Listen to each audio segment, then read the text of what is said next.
Can you hear me? Okay. So good evening. Thank you for joining us at ULT Scarborough. Thank you for coming all the way. How many people were in traffic on the way here? Yes, it was really bad for downtown today. So I really appreciate that. We're going to dive right into the events. We are celebrating a special occasion today as ULT, as African Impact Initiative as well. And the theme of the event today is building bridges to empower startups that connect in Africa and the ecosystem. It's a two-part event, so part of it is material and free, but the other part is also to celebrate the accomplishments of our cohorts of African entrepreneurs who have been with us for the last 3 months. Together, we're meeting on Saturday. We're really excited to kick things off. I want to introduce my colleague, Dave, to give us the flag acknowledgements. And then Dave, you guys start. Thank you. So we wish to acknowledge this land on which the University of Toronto operates for thousands of years. It has been the traditional land of the Huron-Wendat, the Seneca, and Mississauga to the credit. Today, this meeting place is still home to many Indigenous people from across Turtle Island, and we are grateful to have the opportunity to work on this land, and of course, welcome other places to come join us to work on this land. So, very quick intro of myself. I was Albano. I wear 2 hats mainly with the African Impact Initiative. I'm going to talk about that today. I'm the founder of that. And the Black Founders Network, which is a program that supports Black entrepreneurs at different stages of their journeys with capital, with community, and with capacity building. And for the agenda today, so we're going to be having some opening remarks from leaders of the university and key partners of the program. Then we are going to have a panel conversation that unpacks the theme a bit more. And then we're going to have a recap of the program that we're concluding today and some pictures from participants in the program, and then we're going to have closing remarks. So you want to stick around. There's going to be more food after and more networking. So just putting that out there. And there's a 360 booth as well, as you saw. A lot of you are shy, I heard, in the first reception. But we encourage you to please use it because we pay for it, and you need it to use it. So you can also do that after the event as well. So without further ado, I'm going to introduce some partners from the University of Toronto leadership. Bit of a backstory, I went to UT Scarborough myself, so I took a lot of classes in this hall. I would say when, so I can pay myself. And from calculus to finance, a lot of PTSD, but also so it's really cool to be back here, and without their support, none of that would have happened even from my students. So firstly, I'm going to call in Nathan. Just to give some remarks about our relationship in terms of how we met, and also some remarks about his role in what we're also going to do. Please round of applause today.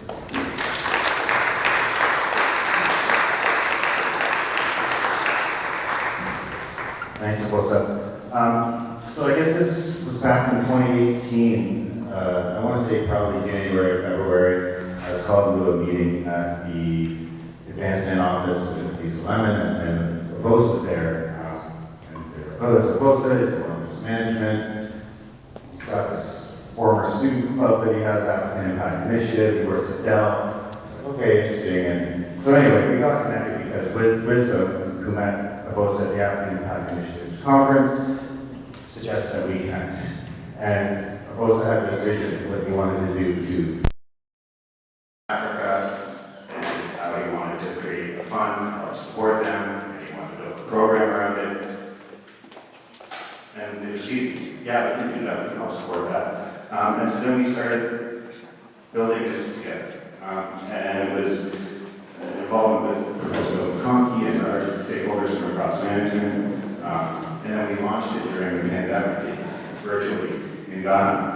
We had 92 students apply for the program. We gave capacity building event led to 3 ventures there ago. So fast forward all this time since then, we just had a cohort of 2,700 entrepreneurs from 39 countries across Africa applied for the same program that we built very modestly several years ago. So it's been a lot of collaboration, a lot of community building, a lot of relationship building across different continents, but it's also been a lot of fun. And the fun is getting to work with brilliant folks that we have in this cohort.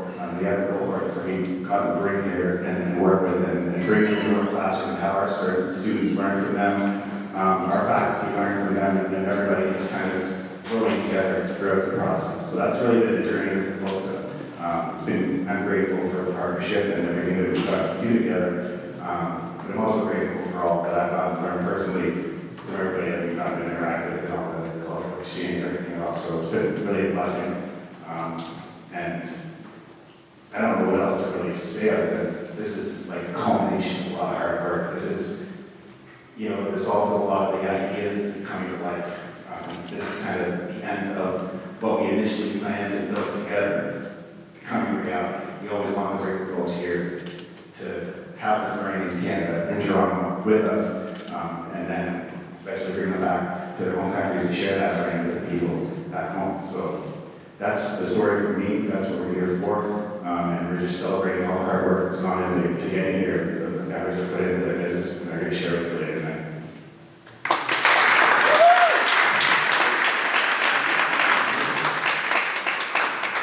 One of my best memories of our time together was when I went together in a boat or a motorcycle in Canada. I don't want to put the picture. I want to put it on people to get ready when I graduated. But thank you so much for the support you've given us this month. And next we're going to have the from the International Office. We're going to pause.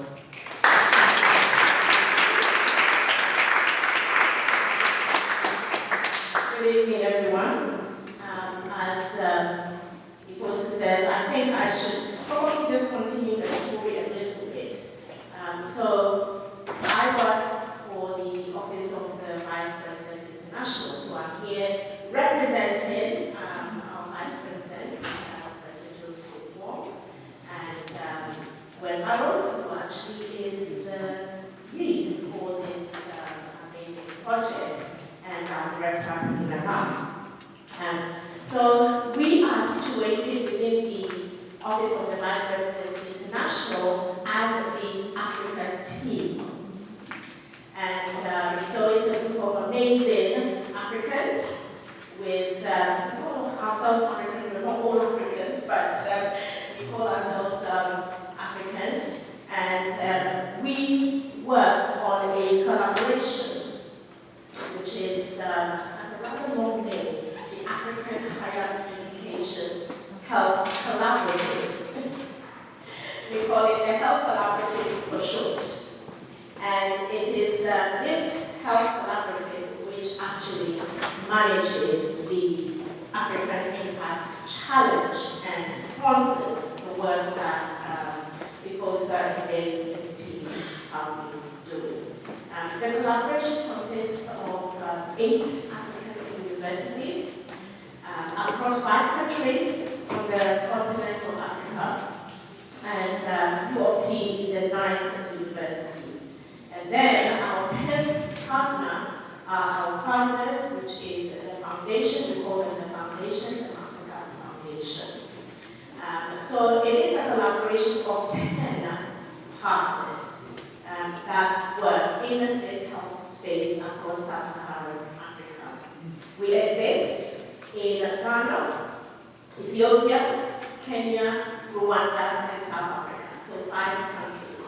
And so our health entrepreneurs come from across the subcontinent. And in addition to working with AIC, we also work with many divisional partners across U of T who help us to manage this amazing project. Because not only do we do health entrepreneurship, which is the reason why we're here, we also do health employment and health ecosystems as well. So the whole idea of this collaboration really is to build a health system across the subcontinent that we all can be proud of. and each of our partners are amazing in terms of their input. This evening, we're here really to celebrate health entrepreneurship, right? And the young people that we have been nurturing over the past year. And we are extremely proud of them. They have been on an amazing journey with, from winning a challenge to all the training that they've been through to ending up here at University of Toronto to deal with some of the challenges of their businesses, but also an enormous amount of training. And I'm sure that some of you have been part and parcel of the program that they've been through over the past 10 weeks or so. And so today we're really here to finally say goodbye to them. And so for us at OPPI, really and truly, I think our message to them is, we are extremely proud of you, and you have a lot to ride on you because you are in our best cohort. And we are really looking forward to seeing what you will do with the opportunities that have been given to you, and hoping that in the future, not only will you succeed in your businesses, but you will also become the investors and the mentors of the future as well. And to our partners who are here, we want to say a very big thank you to you, from our partners, to our collaborative partners across the continent, to our divisional partners who are represented here, and to all of our external partners as well. On behalf of the Office of the Vice President International, we really want to extend a very, very big thank you to you. Without you, this would not have been possible. So thank you very much.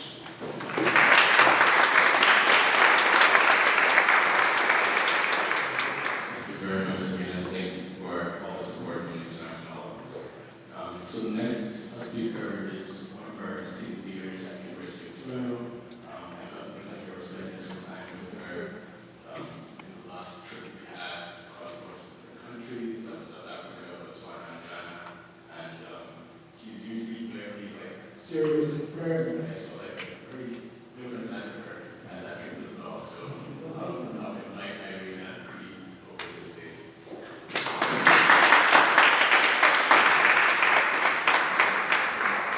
You obviously don't spend enough time with me.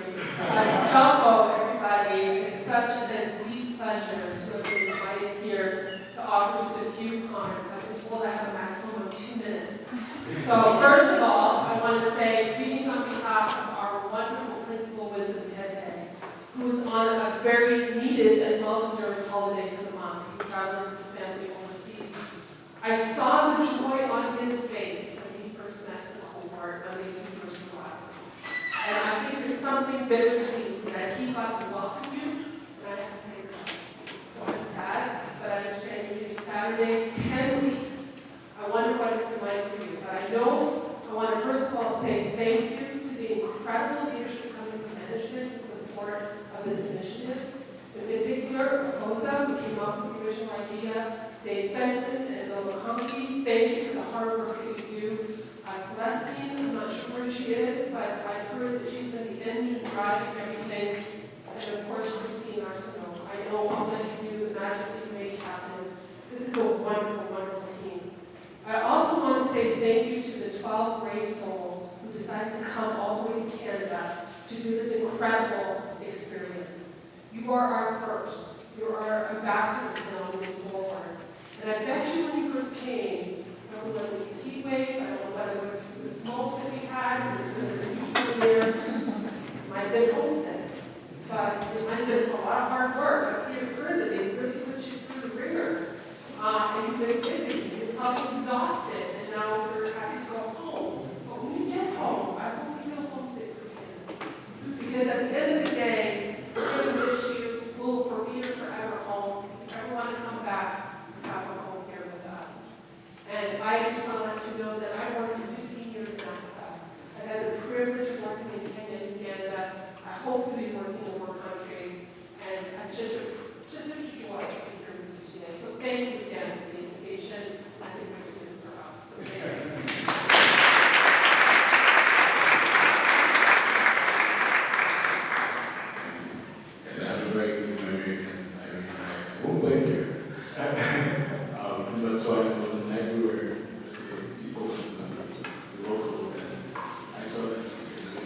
So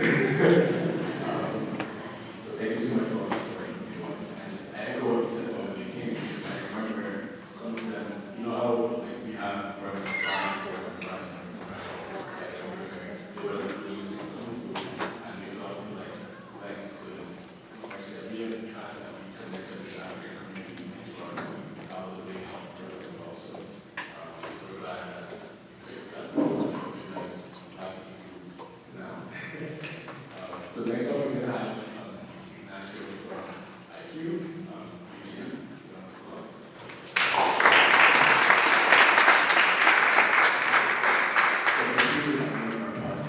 We're based out of the University of Toronto in South Africa. So if you know, or if you don't know, UofT has 3 campuses: Scarborough, downtown, and Southwest. So they are part of partnership and collaborative, and they've been helping us get them into the South Africa ecosystem. Hi everyone, nice to see you again. Thank you for coming to the course.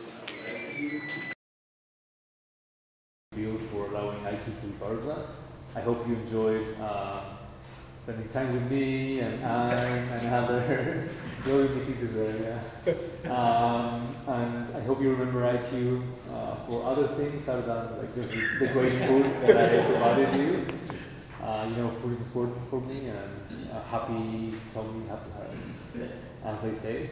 It was a great experience. I learned a lot, and I hope you learned a lot too. For those who don't know, IQ hosted the cohort every Wednesday for the 10 weeks. We created some programs specifically tailored for them about like market research and social entrepreneurship, which is our focus at IQ at the University of Toronto Mississauga. We did have a great time, and I'm sad to see you go, but let's stay in touch. I'm connected with most of you already through LinkedIn. So I hope to see your ventures grow and succeed, and I hope to see you achieve like amazing things. So thank you, and have a good trip, safe home.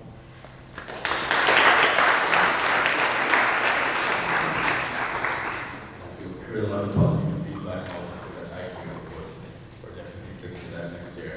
So next up we're going to have Amanda from H2I. H2I is our health innovation hub at UofT with downtown campus. We got her husband.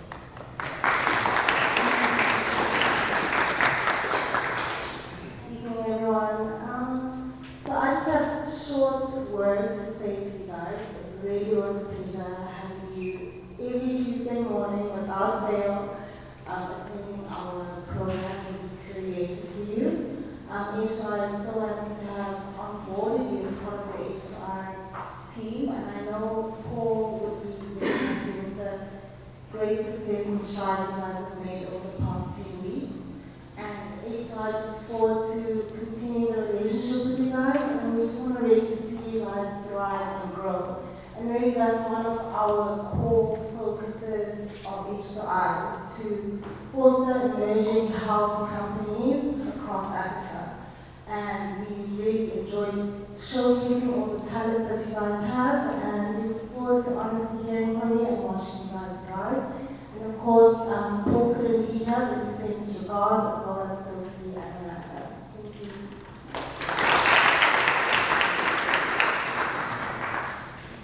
Thanks so much. And last but not least, we have Professor Bill Malky. I tell this story all the time. He was my entrepreneurship professor when I was in first year. And the idea of what we're doing today and what I've been blessed to do over the past few years was because he thought my project was good, scored me high enough, and he encouraged me to actually try to turn that project into an idea. So lots of respect, lots of love for Bill. Please give him a round of applause as he comes.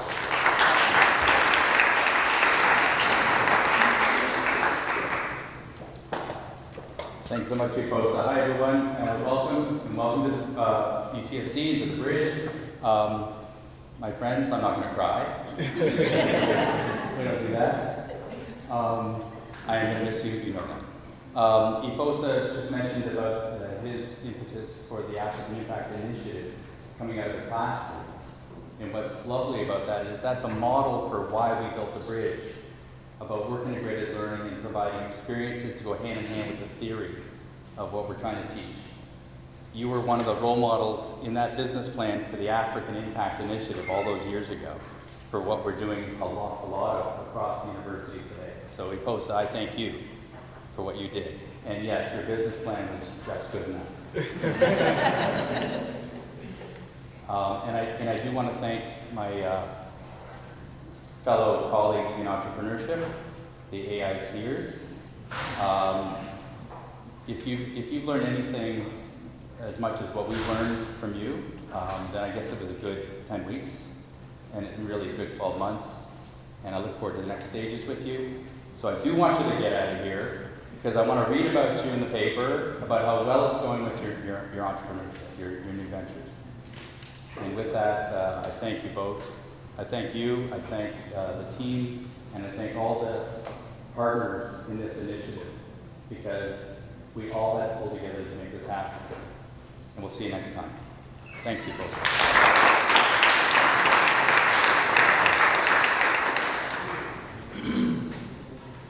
You're correct.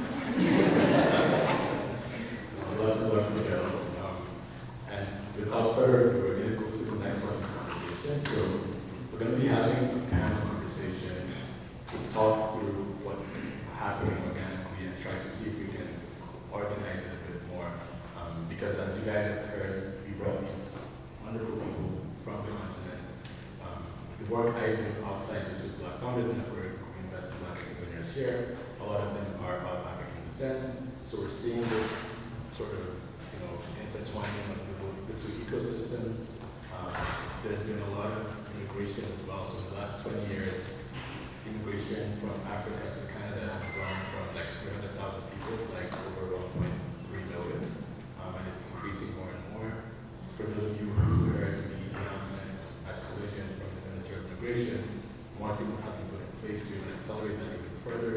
So I think there is a conversation to be had about how do we sort of, build bridges and get ahead of this magic, I guess, that's happening. And we're going to try to unpack that at the panel today. So I'm going to invite the panelists one after the other, and they're up here. So first we have Nami Oludumila. I'm going to give them a round of applause.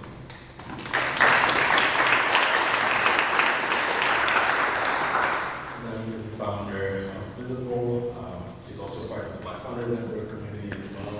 And we're going to learn a lot about what she's building. And next we have Babatunde Fashola.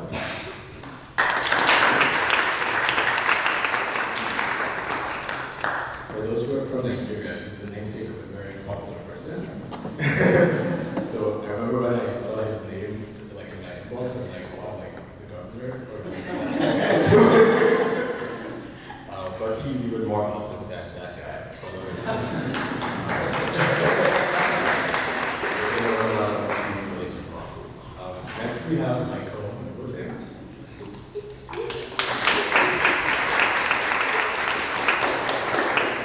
Michael is a very wise person, someone I really look up to, and has a lot of experience in the Nigerian ecosystem and the ecosystem here as well. He recently was at DMZ, so you probably know DMZ, one of the biggest names in the Black entrepreneurship space in Canada, so he was leading the programs there. He's done some work with the African Development Bank. He has a lot of other things he does, so we're going to learn all about that during the conversation. Next we have Paco from Grad Challenges.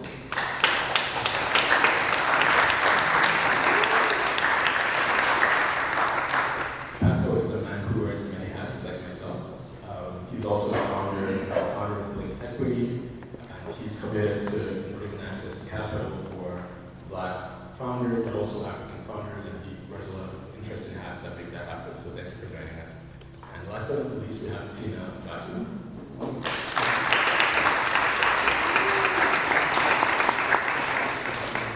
Tina is like my big sister in the space as well. She's been doing this good work for a long, long time.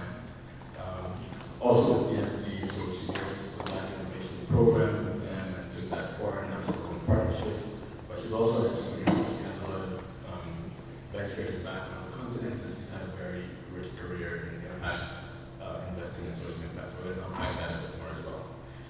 So we're going to dive right in. I don't have it here, so I'm going to pull one out because I don't have time. And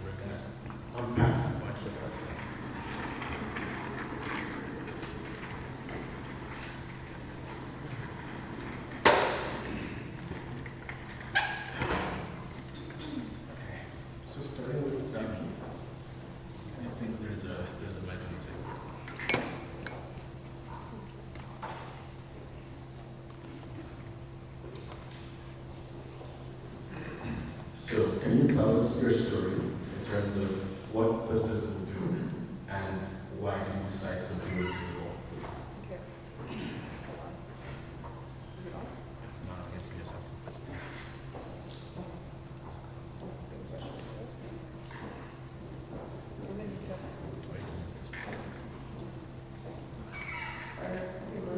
Hi everyone, my name is Jasmine and I'm with Visible Africa.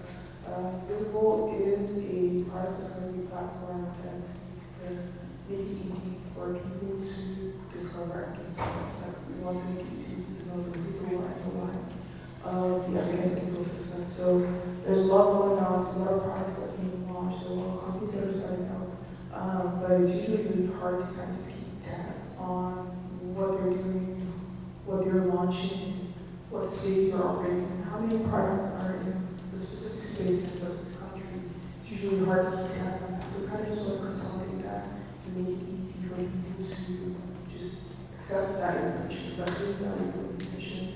Beyond that, we want to, because we understand that the ecosystem needs younger years, there are a lot of people that have had experience building products over the past like 10 years. I'll say like 10 probably mainstream in Africa, like over the past like 10 years.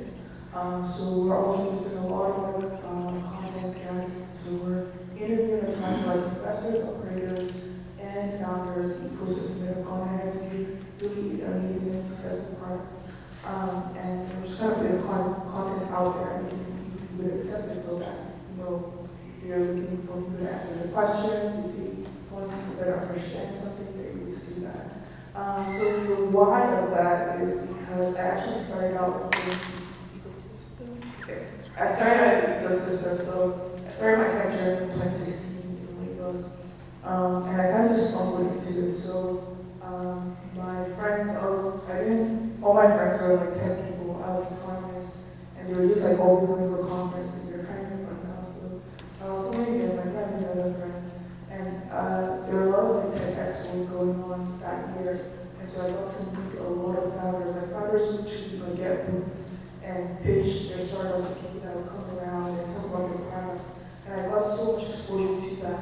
And it was just so fun and so exciting. That's actually why I decided to switch the jump from economics to tech. And so moving out of the country in 2016 was really hard for me to keep tabs with like what's going on in the ecosystem. Beyond just like news about walls and funding. I wanted to know like who's doing more, kind of like, you know, that like, excitement of going into like an expo room and just talking to founders, having them pitch their products, about like what their products do. I was really missing that, and so I kind of just like decided to start it and just kind of see where it goes. So that's actually how I started Visible, and why we're doing what we're doing today. That's a very long answer. I love a great answer. You guys can hear us okay, right? I think why I find it really interesting. Can you test that network? It's not on. Okay, I'll test it. Technically, you can see we need some help with the camera. Sorry, with the mic on the camera. Yes. Why I really like what you're doing with this.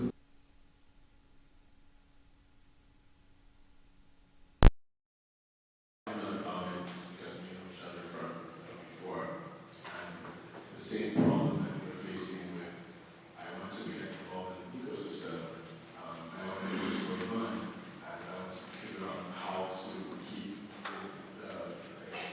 up to speed with everything. There was so much happening in the last couple of years. So much happening in the last couple of years. You see like funding announcements from tech firms. You see like people starting new things. You see like Forbes, so all this thing.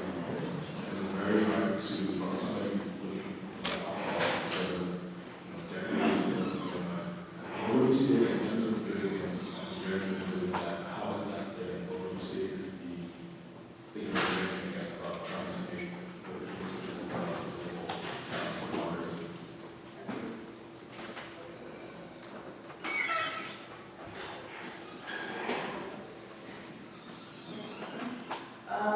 So what I've done so far is that we don't document things. So I have a and source that has to do all the websites, and it was so hard, even just like one copy website, it was still so hard to figure out what they needed. Like, that kind of like very basic thing was still missing. And it just really made the entire process hard. And I think another thing that I learned is that this African culture thing of not wanting to talk about your failures, because you just want to always put your best foot forward. And like, it's not really helping anyone, because people are making the same mistakes over and over. I met a founder about a year ago that made a mistake. That's what Ghanaians recently had experienced like 3 years ago. So because he like really shared a story, like he was basically like literally word for word mistakes, like he repeated himself.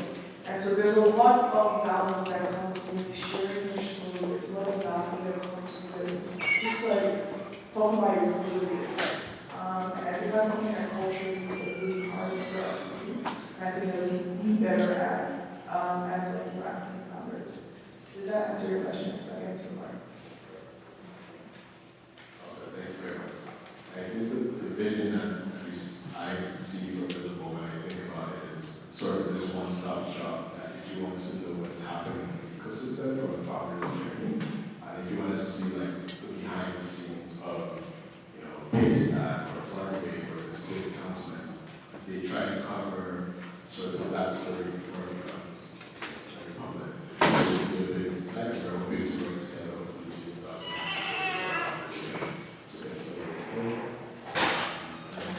see another person after you from a career perspective. So you might been impacted a lot of us. But you share a bit of your story career-wise. I guess from finishing career practice to finding yourself in these roles, and then I guess the follow-up to that would be, and this is the kind of right, so follow-up to that would be how you also manage to keep up to speed with everything that goes as well at the same time. So I'll let you share real quick. Thank you for the question. Hi, everyone.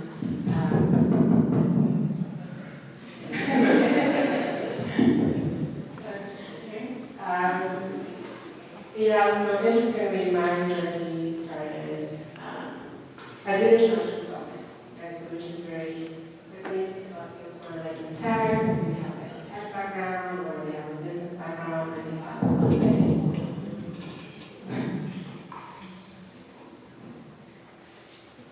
Are we good? Okay. But yeah, so I did my studies in international development, but it was very all-encompassing in the sense that there's a lot of modules from private sector development, there's a lot of modules around, practices from like agriculture, everything, right? So it's really like a 360 of everything that I was interested in. And I knew from the very beginning of my career that I really wanted something that was focused on Africa, and allowed me to travel to the continent as often as I could, because I get to kind of I was in London, so I kind of had this sort of like curiosity about in terms of like whatever is happening on the continent, and we wanted to be part of that space. So I knew from very early on this is what I wanted to do. I wanted to be part of, maybe a group of people that are making change in different ways, but making change in a way where actually keeping, or allowing individuals to decide for themselves how you want to change their lives, versus going in and saying, this is what we want you to do, and this is how you should do it, right? So I'm very intentional in terms of the types of initiatives that I go on. So when I started after school, again, schooling really had the focus of having an international experience. So I did my undergrad here, went to Europe for my graduate study. For my graduate studies, I had the opportunity to go to South Africa for my thesis, which was great. Again, learning from the graduate experience and understanding the issues that the local population are experiencing from their own experience versus just the literature and the graduate studies that I read in the program. So I think that was very important for me as well. And then right after my thesis, again, I had a chance to go back to Southern Africa. So I stayed in Swaziland for about 2 years. So I had a chance to really work with a lot of different communities there, again, on economic initiatives, right? So they're working with diverse communities in terms of how to then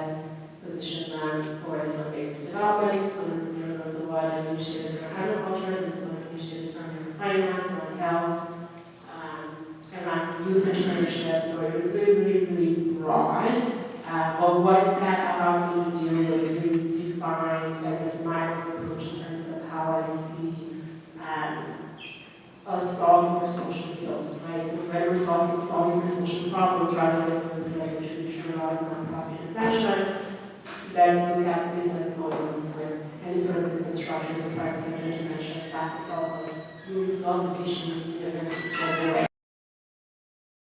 Jobs where we're actually adding value to local systems, right?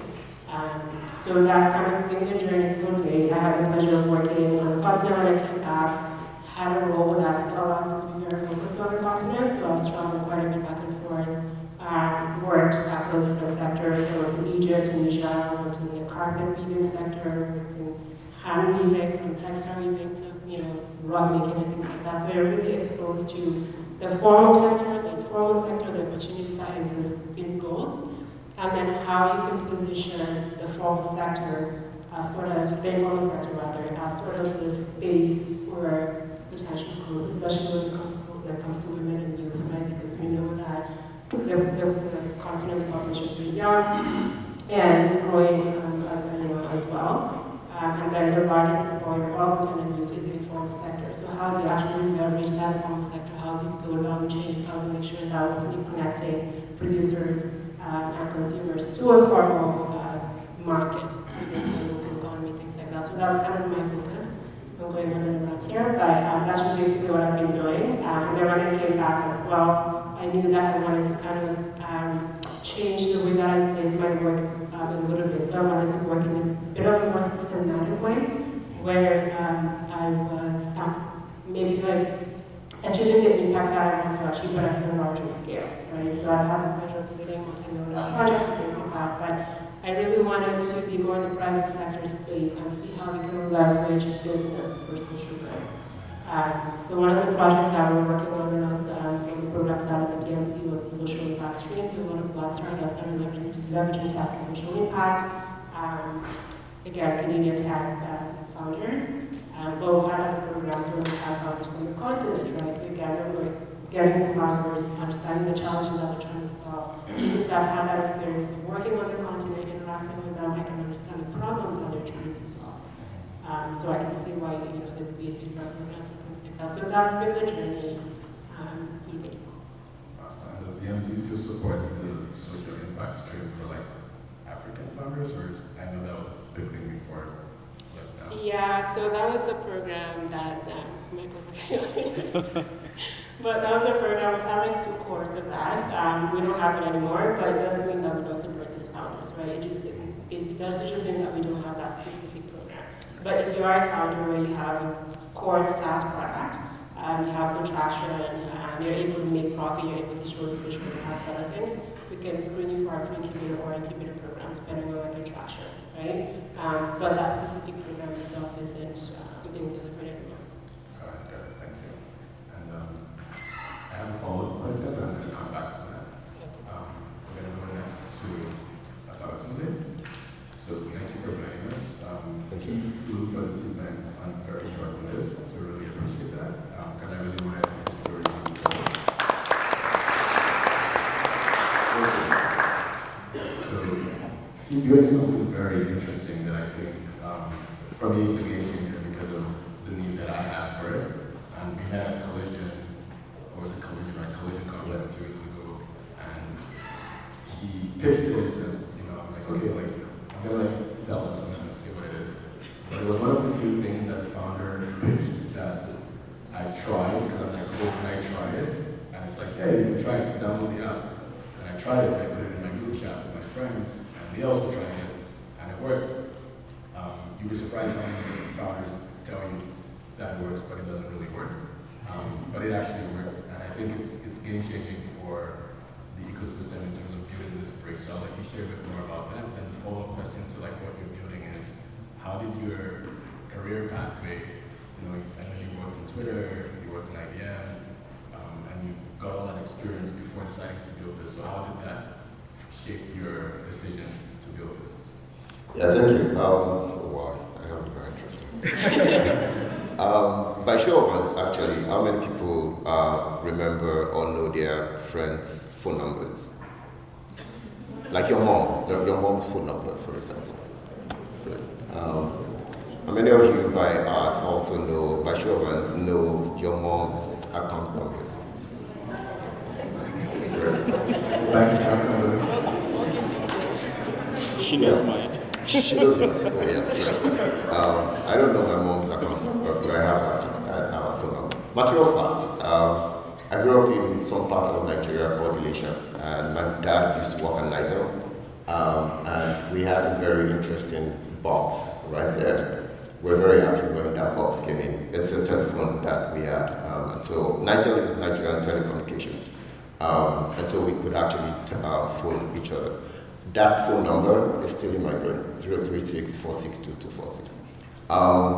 So one thing about Dole, I mean, we're building Dole, and Dole basically makes you very possible for you to be able to transfer money internationally using phone numbers. Someone wanted to send money to me quite recently, $500, and then they were asking me for like, oh, give me your account details, your IBAN number, and so many other interesting things like that. And it was quite interesting. Like, it just makes sense to me. Like, we moved past this. When I was in Nigeria, my mom used to live she lives in California. And every single time she's sending me like $100, one of the things I needed to do was to leave University of Ibadan, go to like another bank very, very close by. But I would need to walk very long distances. Get this money and then go ahead and exchange the money, right? Or it's just not quite cool. And I think with the comfort of, I think right now with what we have with Dole, someone in Canada right now can send money to someone in Nigeria from the comfort of their room. They could be there. And then they could actually get that money and transfer that money into the bank account without you having to worry about that. So that's it for me. I conceived this idea when I was in grad school. It was too hard for me to build too much capital, and so I didn't start. Even getting back into the space of remittance and cross-border transfers, nothing has changed the way I think it should have. It should be. And so that's the reason why we are building this. It's quite interesting. I love the application, I love what we're building. And we have a very good user interface, which I think is one of our best things to do. So the QR code that's there, if you want to test what I said, I hope it's working now. If you want to test what I said, you can scan the QR code, you will see the app and you can download it. It's relevant for people that are in Nigeria and not have family in Nigeria mostly. Yeah, but I think I came with like a very small card, so if you're seated very close to where there is a small card, you could actually use that as well. But you scan the QR code and use it. One of the things I'll tell you is that you can use one of the referral codes that we have there. We have like $10 for anyone that verifies very quickly. So if you verify in this event, you get $10 quite easily, and then you can transfer using those $10. So if you don't have a relative in Nigeria, but you want $10? Get my $10. I know you. And visible as well. If you scan it, you will see visible, so I should have mentioned this earlier. But also, if you want to keep track of everything that's going on here and the founders, you can also check that out. So next we'll go to Michael. So Michael, you recently moved, so you have a sort of slightly different lived experience, recently being about a year. I'll let you share your journey building it back home, moving to Canada as a recent immigrant, getting a job at DMZ before you moved to Canada, I don't know how you did that, and then moving into that role, being there and your recent transition, so putting that all into perspective, and then would you say the journey was hard, it was easy, and what would you give as an advice to somebody in your shoes? Because I think there's a few people that came for this event that just moved, that are trying to like get into the ecosystem. Okay, yeah, thanks very much. First of all, the jollof rice was really amazing. I just need to get that out of my system. So, my journey into Canada, I always tell everyone I share my experience with, I have to also acknowledge the privilege, right, that I have, and I'll explain as I go on. So I came in Canada in 2022, April.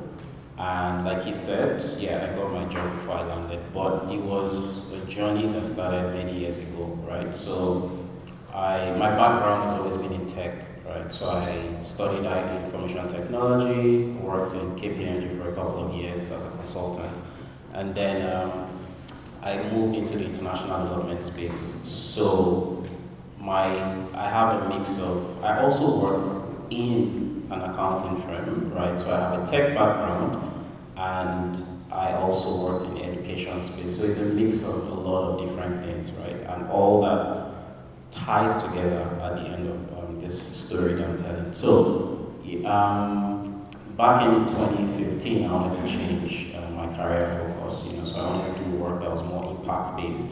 And that began my journey, looked for a master's in education, trying to look at how technology can impact or increase learning outcomes for students back home. Then I became a startup founder as well in 2015. For about 3 years, I ran an educational technology startup for a couple of years, and that began my journey into the entrepreneurship space back home in Nigeria. So I did that for 3 years. 2018, I had to shut it down because I think it was an idea that was a great idea but wrong timing, right? The Nigerian market wasn't right for online learning. Maybe if it happened in 2022, I'd have been in my yard somewhere, with the happens right now. But looking at the journey so far, I wanted to do work with entrepreneurs, working with entrepreneurs, but I didn't also break into the space. So I started my own independent consulting, then I started a consulting firm as well in Nigeria.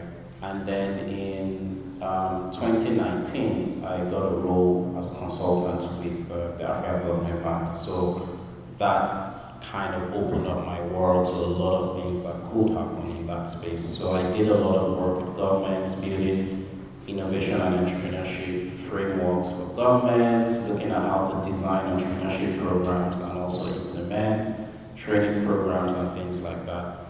And in 2020, I decided to apply to come to Canada because for anyone who has just moved in recently, you probably know why. Lots of interesting things happening back home, but there are still great opportunities.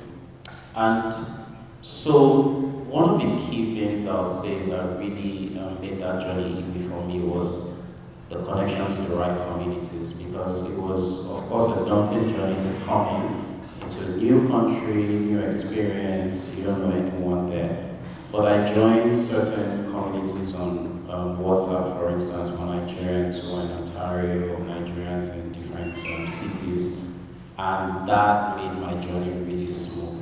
And so, for instance, one of the persons I connected with from these groups was a person who referred me for my job at the DMC, because it was a case of, oh, you join a group, introduce yourself, and I did. And we're like, oh, you have entrepreneurship experience, we have this role open at the DMC, try it and let's see, and the rest of the say is history. Same thing for getting an apartment, I got a realtor on the same group, so the point I'm bringing out here is that community, really helped my journey as a new immigrant in Canada, and that's how I was able to settle in fast. And then fast forward to when I joined the DMC, I then had that privilege to work closely with entrepreneurs, because moving into Canada, one of the key issues I had was I wanted to still continue doing work with Black founders or with entrepreneurs, but I didn't know how to break into the space. So coming into the DMC gave me that opportunity to work directly with founders who also are moving into Canada. So you see cases of founders who are based in Nigeria or based in different parts of the African continent who want to expand their businesses into Canada and applying to our programs. And my experience through all those various industries that I worked as a consultant in the international development space came to bear, in helping these founders, advising them. And one vivid experience I remember, for instance, was a founder who runs an exchange platform for currencies, right? And basically, you as a Nigerian, you want to exchange currency to Canadian dollars and vice versa. You want to do that on the platform. But one of his service providers based in Nigeria was having issues connecting him. And I happened to know the person, so I called the head of product, like, hey, I have this my friend who's trying to do this. And, those experiences, time and time again, have proved very valuable in what I've done at the DMC and even after I left the DMC as well. So the different experiences I've had in the past have come to play startup space here in Canada as well. Very well said, very well said. I'm very big on the community as a superpower, the secret sauce. I think part of what's, even from my experience knowing you and meeting you, I think we met at Startup Fest 2 years ago now, not the one that just happened. I guess everything that's happened since then has just been because of community, right? So I think for those of us that are here today, I always say this at events I go to. The challenge I have is try to make 5 new friends, like try to know 5 new people's stories that you didn't know before through the networking part. And try to do that every time you go for something in a space that you're passionate about, because that compound effect sort of really plays strongly. So last but not least, platform. So you're the money guy, and money is like a big part of this break that we're trying to build, right? So I'll let you speak a bit about your journey. I know you've been in Canada for a while. Let us know where you're from in Africa. There's a lot of Nigerians, but I promise it's not all Nigerians. It's not Nigerian. And see that's not Nigerian too. But yeah, let us know your journey, and then more relevantly to the conversation in terms of right challenges. So it's one of the few impact investors, I would say, that's very focused on Africa, that a lot of people don't know about, I think. Our founders who are here had the privilege of visiting your office, with our challenges, pitching to them, and we're hoping that they get some funding from them. Maybe tell us a bit about the secret of Right Challenges as well, that a lot of people know in the Africa space. Hi. I'm from the Congo. I was born in Kinshasa. I came here as a refugee maybe 20 plus years ago. I don't know the exact number of years. And it's funny, I've always wanted to work in international development space, and I figured, you know what, I'm going to go into private sector, make a lot of money. When I'm 55, I'll retire and I'll get into charity. And I think most of 95% of my work today is as a social entrepreneur, connecting Black founders to capital, whether it's here or on the continent, and as well as helping folks that are trying to navigate their career and increasing representation in a lot of institutions that are here. So speak life to your vision, and I think that things that you project for 30 years, 20 years down the line, they're going to happen a lot sooner. So I'm very encouraged by you guys' stories. About Grand Challenges Canada, I didn't know what Grand Challenges Canada was less than 5 years ago. And I think that I was training at University of Toronto. I met a guy, James Thuch, who also was building a water irrigation project in South Sudan, solar powered. And he said, this is the most innovative thing ever. And you should come. The tickets are $300. I said, $300? I said, no comment, okay. But eventually he convinced me to come. He said, what do you do? I said, I write business plans for doctors and lawyers. He said, there's a bunch of doctors there. You should come. It'd be worth your while. So ROI, one client should work. So I got there. I met some folks from Grand Challenges Canada, and I learned that they were one of the largest venture impact investment firms in Canada. Ironically, it was founded by, I think, the Rotman family of Rotman School of Commerce at University of Toronto. And they've invested in over 1,000 innovations over the last 13 years or so in development in healthcare. And predominantly, those innovations have been in Africa, but also in Asia, in the Middle East, in the Caribbean. They even invest in healthcare innovations for indigenous populations here in Canada. So they do a lot. And as far as building bridges to Africa, I think that's the question. One of the foremost priorities of Grand Challenges Canada is to increase localization. So localization is another way of saying decolonization. There's less than 2% of humanitarian funding. Less than 2% of humanitarian funding is actually done by local institutions and local nonprofits that understand their problems better than foreigners and are in a better position to come up with solutions that affect their people, whether there's people who are in India or in Syria or in the Congo or in Nigeria. And because a lot of the work that I did at the time intersected with African populations, some of my clients did a lot of immigrant investor programs. They had an RFP that was out, and because I put myself in the community, like my friend here, and I went to the $300 ticketed event, I got to get exposed to the RFP that they put out for regional consultants. And so what we do is, what my role there is essentially to speak to local chambers of commerce, universities, business hubs, and get locals to apply so that we can increase that 2% to somewhere closer to 60%, but I wouldn't be mad if it was 100%. And so that's what Grand Challenges does. And we had the pleasure of meeting the 12 or 15 or so innovators here that flew to the country, and it's it's extremely hard to search for, find, and essentially finance innovators that are from the continent, because as much as we prioritize localization and decolonization of humanitarian efforts, we value innovation first. And so when you put folks that are in countries and settings that are still developing and they have life priorities and trying to survive, and you open up the competition, so we're essentially a competitive fund, but we open it up to the rest of the world. So somebody at Harvard can apply, and somebody at Johns Hopkins can apply, and they do apply, and they do get funding. And they're competing with,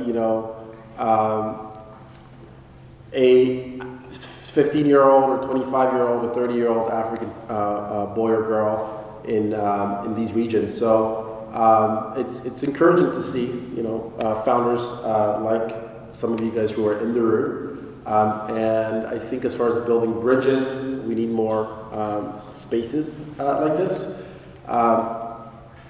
The founders need to know the opportunities that exist, right? Because I'm an entrepreneur, I'm a founder. I didn't know what Grand Challenges was before 5 years ago.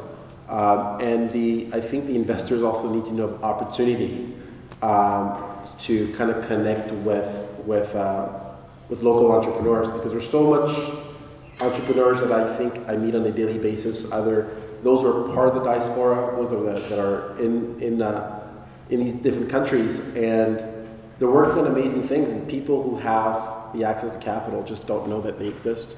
So if Visible can be the solution for that, if FOSA can create more events like this, if we can just be more connected and share more information with one another, that bridge can get stronger. I kind of wish if I logged into LinkedIn every day, I could just see, an entrepreneur who's looking for funding that meets my funding criteria. That would be heaven. But for now, that version of LinkedIn doesn't exist, or maybe it does, and we're not exposed to it yet. There's a lot of social media networks for Africans, but how many user accounts are you actually going to have, right? So yeah, I hope that answers your questions in terms of my journey, who we are, and how we can better build that bridge. Awesome.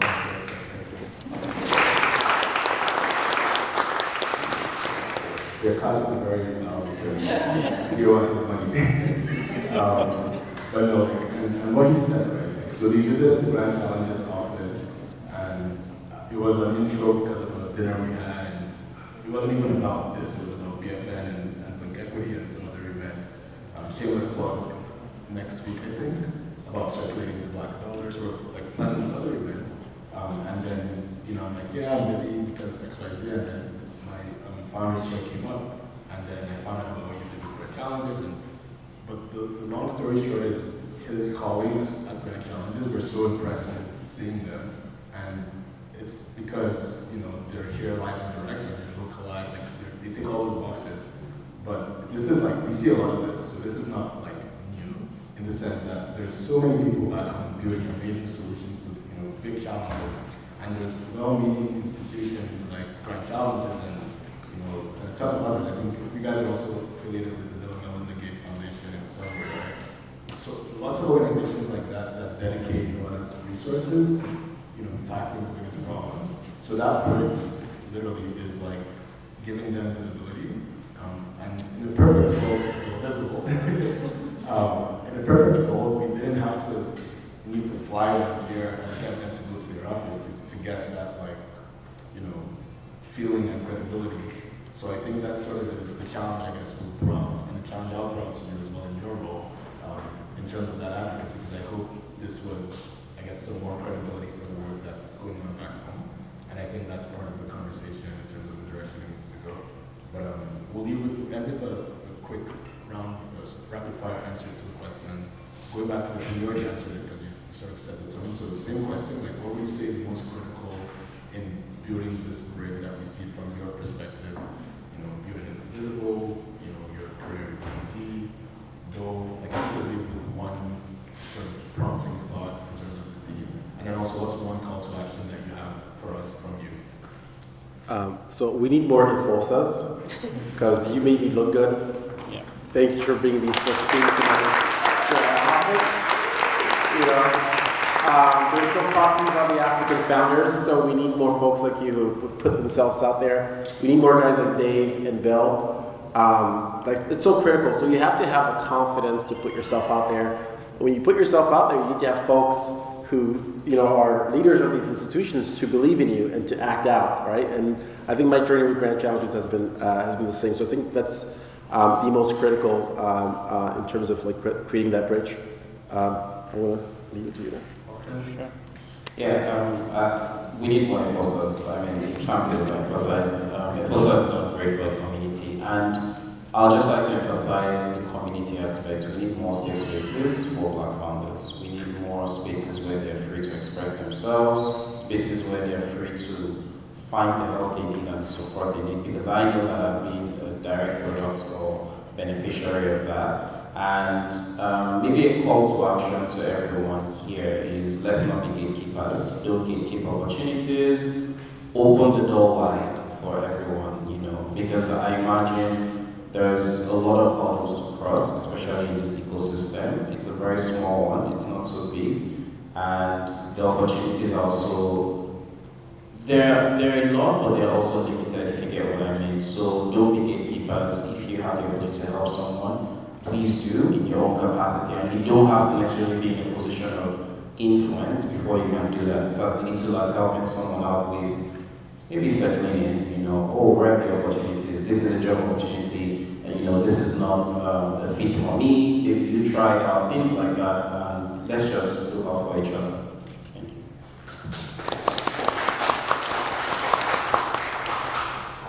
I think in building the bridge that is necessary for us to build Africa, I think one of the things that we should do is collaborate. Some of the folks on my team are engineers. I worked at Twitter. I possibly could have worked with like those who are like engineers on my team, or worked in my office and all of that. But I purposefully wanted to work with those who are talented in Africa, right?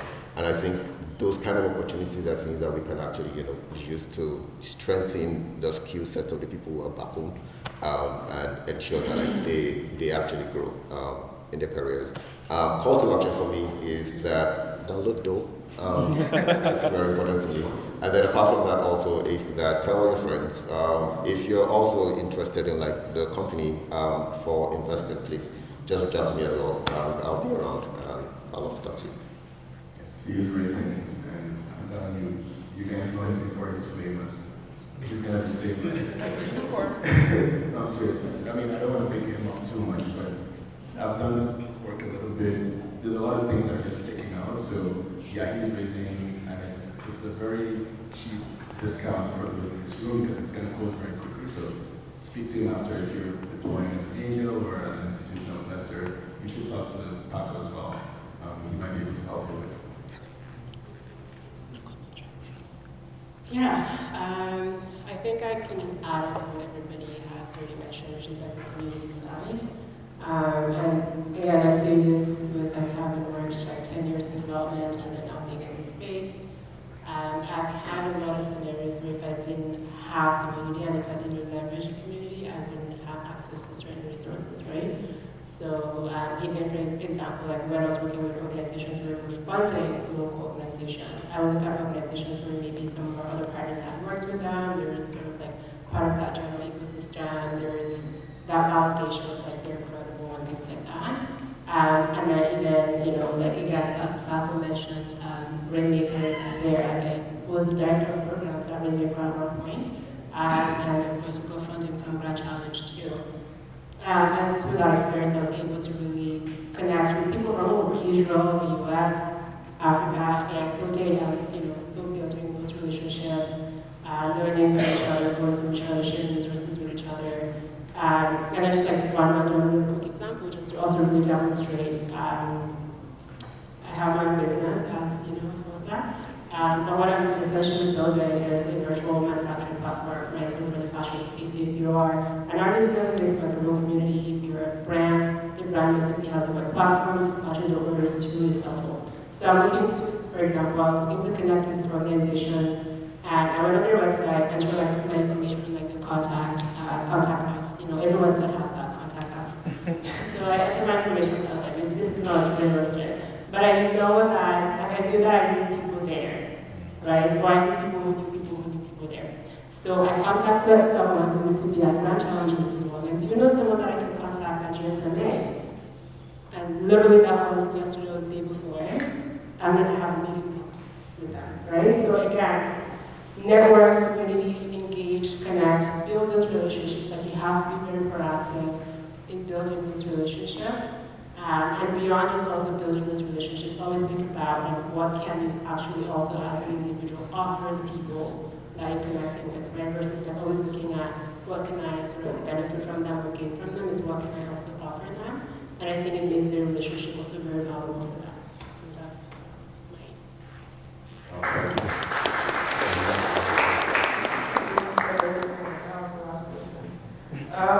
Okay, so I think what Universe, I'll say, Africa is our responsibility as Africans, and it's really, really important that we see what's going on right now. The tech space especially is such at a very pivotal stage where within the next 20 to 30 years, like we'll be seeing something entirely different. Thinking in terms of network, thinking in terms of value that we can create for the whole world. And so I think it's really important that we see this as we see it as our responsibility to make sure that those projections come to reality. So right now, the digital economy in Africa is valued at I think about 100 billion, and projected to grow to about 700 billion within the next couple of years. So it's really our responsibility to make sure that that projection actually comes true. And so for us, being in the diaspora, it's really important that we look for opportunities to contribute to the economy outside of remittance. Like there are other things that we could be doing. Like could you be writing checks, like angel checks? Like there are syndicates that you could join. Could you maybe collaborate with somebody needing something? Could you maybe offer your services? Like there's nothing too small for you to contribute, and this is the best time to get in. So it's really important that, I keep saying it's really important, but it's really important that it's really important, that you see that vision and you buy into it right now, because you don't want to be having FOMO within the next 20 to 30 years, right? There's a lot going on, and there's a lot of things that you could be doing to be part of that, right? So look for opportunities, look for communities, build communities, organize events like this, even if it's like a small meetup. There's just so much you can be doing. Just try and find a way to contribute, because in the long term, we're all going to benefit from it, right? And so, call to action: go to Visible. Visible.Africa, please. Subscribe to our newsletter, podcast. But also, if you're a founder here, please list your product in Visible. We're trying to really create this repository where anyone, anywhere, who just access this list of startups can get your contact information, like your LinkedIn or your Twitter, and can reach out to you if they're interested in collaborating or interested in investing. So please, add your products, add interesting products, and please reach out to me. Let me know what maybe we could also be doing to better serve you, because I think a core part of being visible is being able to serve people that want to know, right? Because there's a lot of things to filter through, and we want to do that for you. So please come chat with me after if there's something we can be doing to better serve you. So yeah, that's it.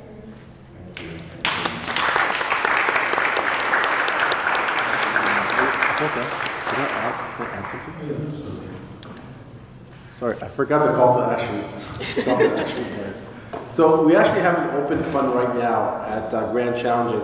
It's called Creating Hope in Areas of Conflict, a humanitarian grant challenge. So we are giving seed investments of $250,000. So my call to action is if you are an innovator, whether you can innovate processes, whether it's scientific innovations, whether it's technological innovation, whether it's business model innovation, please apply.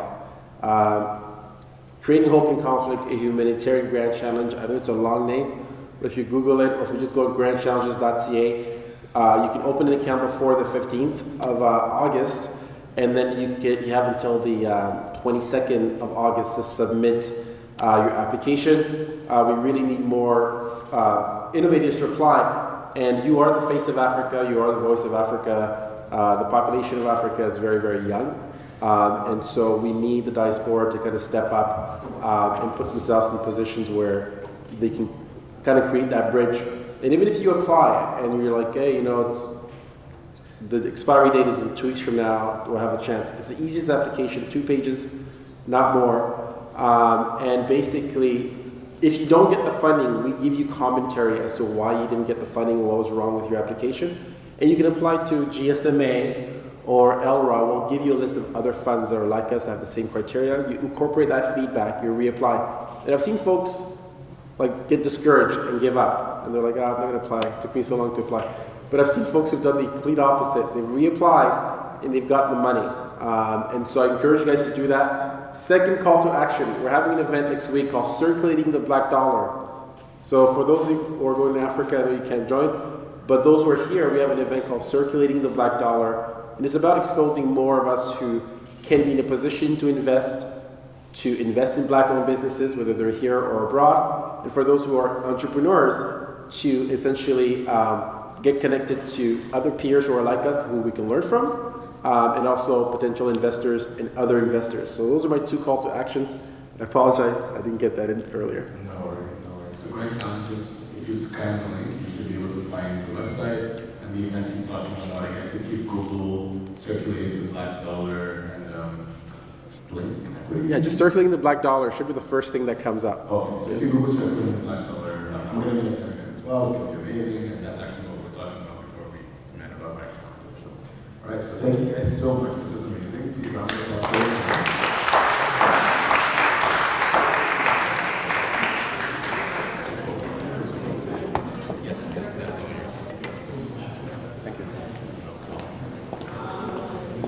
Okay, so let us deep into this. Just to give some context. Let's give some context to the work that we're doing on African Impact Initiative, because now we're going to be going into part of the events that focus on the program and founders. So African Impact Initiative, a little bit of backstory, came from a place of my lived experience in Canada, and always being interested in innovation and entrepreneurship, but also feeling this hurdle every time I wanted to get started, because there was this big need for credibility. So for people that are trying to get started for the first time in the innovation space, everybody wants to see the track record. Everybody wants to see it's the same thing when you're job searching for a regular job. They want to see your experience, 5 years worth of experience for your first job. So I was facing that in the entrepreneurship ecosystem in terms of pitching different people for ideas and sponsorships and getting the same responses. And that was sort of what birthed African Impact Initiative. So the mission is to build the future for the continent through our young innovators by empowering them to create sustainable solutions. And our vision is this reality in the future where it's not too difficult or too early for any of us to really have an idea, do what we need to do. You can't escape the hard work, but if you put in the work, you get access to the opportunities and the resources that you need. And we have a bunch of different verticals, so it started literally here, like in this building, in this school, as a project. So I was doing an entrepreneurship project, and like Bill said, I submitted it. It wasn't what it is today at all. It was kind of similar, but a lot of it was different. So education was a big sort of starting point for us at the time, because part of what I found from my experience was I didn't have the skill sets, the knowledge, the capacity, and a lot of the people who also were building it with me, we were facing the same challenge. So we needed to educate ourselves, so we still do that now. And we have a chapter for students focused education, because I think that's the starting point really in terms of getting into the space, knowing about the space. Then we started doing our conferences. So we do this every year at the beginning of the year. It's kind of bringing everybody together to discuss a theme. The students, when I was a student, we did that every year. It still goes on this year, hosted by our students, chapters, and then we have community projects, which I'm going to talk about shortly, but this is where we started doing work back in Africa. And then we have the African Impact Challenge, which is our biggest program today, and why we're all here today. So the early days at U of T, so that's a picture of the student team right now. This was a recent picture. But 2016 was actually when it was formed as a club, and we had that mission that I just talked about. And then 2 years of sort of doing classes, doing events, doing conferences. We did have a bit of a reputation by the time I was leaving, and which has continued after in terms of the student community that we built.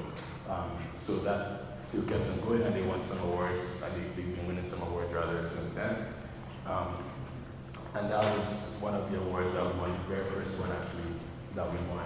And that was when I realized that I needed to actually figure out what I'm going to do with this club.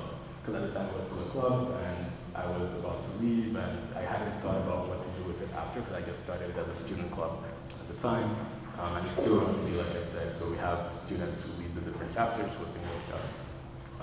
So when I was, I guess, in the transition phase, after leaving, we decided to incorporate as a nonprofit, so spend some time figuring out what type of structure to set it up as. The whole goal about the mission and the vision obviously is very impact-oriented, so I figured that we needed a lot of patience and a lot of a structure that didn't require too much sort of financial, I guess, incentives and motives at the time. So setting up as a nonprofit aligned more to the service behind why we started it, and also allowed us to start actually doing work in Africa. So we started doing these community impact projects, which was basically our members, because now we're like 2-3 years old, so we have members who graduated from school now like me, and we're early career professionals. So we have a bit of money, we're making like some money from a 9 to 5, and we want to sort of do stuff back home, we want to like help make a difference. So we couldn't figure out how, we just put our money together and try to identify projects in our own country. So I was from Nigeria, my co-founder was from Ghana, we had people from Kenya, Rwanda, so we would pull our money together and we would bring forward different problems that we sort of know firsthand. And based on our membership, we would try to figure out which of us can engineer a solution, whether it's in healthcare, whether it's in financial services, etc. So that was our model for like the first year when we incorporated with community impact projects between like 2018 to 2019. So that's one of the projects. This was the one project that really changed things for us, because it was from this project that we learned some hard lessons about our approach. So this project was in southern Nigeria. It was with a clinic where they were facing a lot of, it was in a community where they were facing a lot of challenges with mortality rates for the children. So because they didn't have a clinic in this community in proximity to where they lived, the mothers who gave birth to kids, they would lose the kids in short periods of time, or sometimes they wouldn't even be able to deliver because of lack of facilities. And they were also facing challenges with blood pressure related things. So our research was like, let's go get the equipment and the tech that can help them, fix these challenges, but also let's educate them about why they're facing these challenges. It was amazing. We did the research, we raised some money from ourselves, and we bought the equipment. So that was very exciting at the time. Babies were being born, impact was being made, it was all great. But then a year later, because we had to come back, so we traveled to do these projects. We take our 2 weeks off in December, we travel back home, we'll do these projects, and then we'll come back to Canada. So when we came back, we're getting all these emails, and a lot of progress is being made in terms of people coming to the clinic, children being born, but then they needed more support because of this. So we created work basically for the people that we were helping, and because we were not in a position to do the work, because we had our 9 to 5 jobs, we were doing it sort of half with like our time out of the 9 to 5 and our weekends, and it was just really unsustainable. Also because we had to travel, so we were able to fundraise some more to get them some laptops, get them some EMR to start like collecting data. and we had to travel to implement this. So some of the funds we raised, we spent it traveling. So we're just sitting down. I remember in 2019 thinking about, this is great, but it's not like, the math is not mathing, this isn't sustainable. And that was when we started trying to figure out, okay, what do we do that's a bit more sustainable? And we started thinking about a more, I guess, feasible model. And that's where the African Impact Challenge really came as an idea in terms of how we decided to tackle things going forward. So the goal of the challenge is to impact the continent through our early innovators, really taking the idea of, rather than like pushing innovation from here with good intentions, very similar to what Paco said, why don't we like empower those that are facing those experiences who might not be equipped to fix them themselves right now. Why don't we empower them to like learn how to fix them, give them the capital, give them the resources, and then it's more sustainable that they fix them themselves. So that was the role model. If you're a person who reads books, there's a book called The Prosperity Paradox, which I highly recommend reading. The book is basically what the model is formed upon, and it talks about the concepts of market creating innovation. So these are things that are making goods or products or services more affordable or accessible to people who are not able to afford or access them. So we really take a liking to investing in solutions that are market creating innovation, making things more affordable, more accessible, and that's how we drive like impact. So that was the whole premise of this model, and that was when we pitched it. So that's how I met Dave. We pitched it to the University of Toronto. They were supportive. We needed a partner to work with us because then it was just a bunch of people doing 9-to-5 jobs and we were putting money together. So the Bridge was really the first innovation hub partner that helped us become a program and helped us figure a lot of things out from the get-go. And initially it was launched with a matching fund, so we raised $50K from ourselves and the university matched that dollar for dollar. The $50K, so it was a $100K matching fund, so this was in 2020. And we used that to pilot in Ghana for the program, partnered with these universities there. We put out a call for applications, so we traveled to Ghana on a hunch. We actually traveled to Ghana before we raised the fund. So this is, I guess, for people trying to start projects, something I learned from this process was you kind of need to take a leap of faith sometimes because everybody wanted us to have progress. But the people that need the progress want you to have, it's kind of like this chicken and the egg situation. So we had to actually go to Ghana without the fund, pitch these universities like HSC, GTCU, blah, blah, blah. Like, hey, this is our vision. We're trying to raise the funds. We need you to like be our partners, even though it's not yet done, so that we can go back to the people who are trying to raise the funds from and be like, we have partners that are willing to do this. So we had to take that leap of faith. It was a very expensive trip. But it paid off because when we came back to U of T, just the fact that we went to Ghana, we had like, we met entrepreneurs, we had like, it was real, it was more believable, it was more credible, and U of T was willing to back us. And obviously, that $50K we put together as well was very convincing. So I guess sort of moral of that story. So this was our first cohort. We learned a lot from supporting them. At the time, we didn't have the whole coming to Canada part, so it was only virtual. It was actually during COVID that we launched it, so it was all virtual and very scrappy, and like it was a great learning experience as well. And we're doing amazing today. Then Kenya was the next country we went to. We got some recognition by the United Nations at this time, so it helped our sort of brand visibility really well. And we then ran the second challenge in Kenya, introducing a phase called pre-incubation, which is like the pre-training before you get the money. So in Ghana, we would just give them money when we select them, but we learned there was a lot of things they needed to learn before they got access to capital. So that was what pre-incubation was about. And then we started hiring people to actually do the day-to-day work, because there was a lot of work to be done. So enrollment really increased in Kenya because of, I think, the UN thing, and just, I guess, the word was getting out about this program that's happening. So we were able to fund more entrepreneurs in the Kenya cohort, and we traveled to Nairobi as well to graduate them. So COVID was ending at this time, this is like end of 2021, and it was great to be in person with everybody. So that was in Nairobi for that graduation.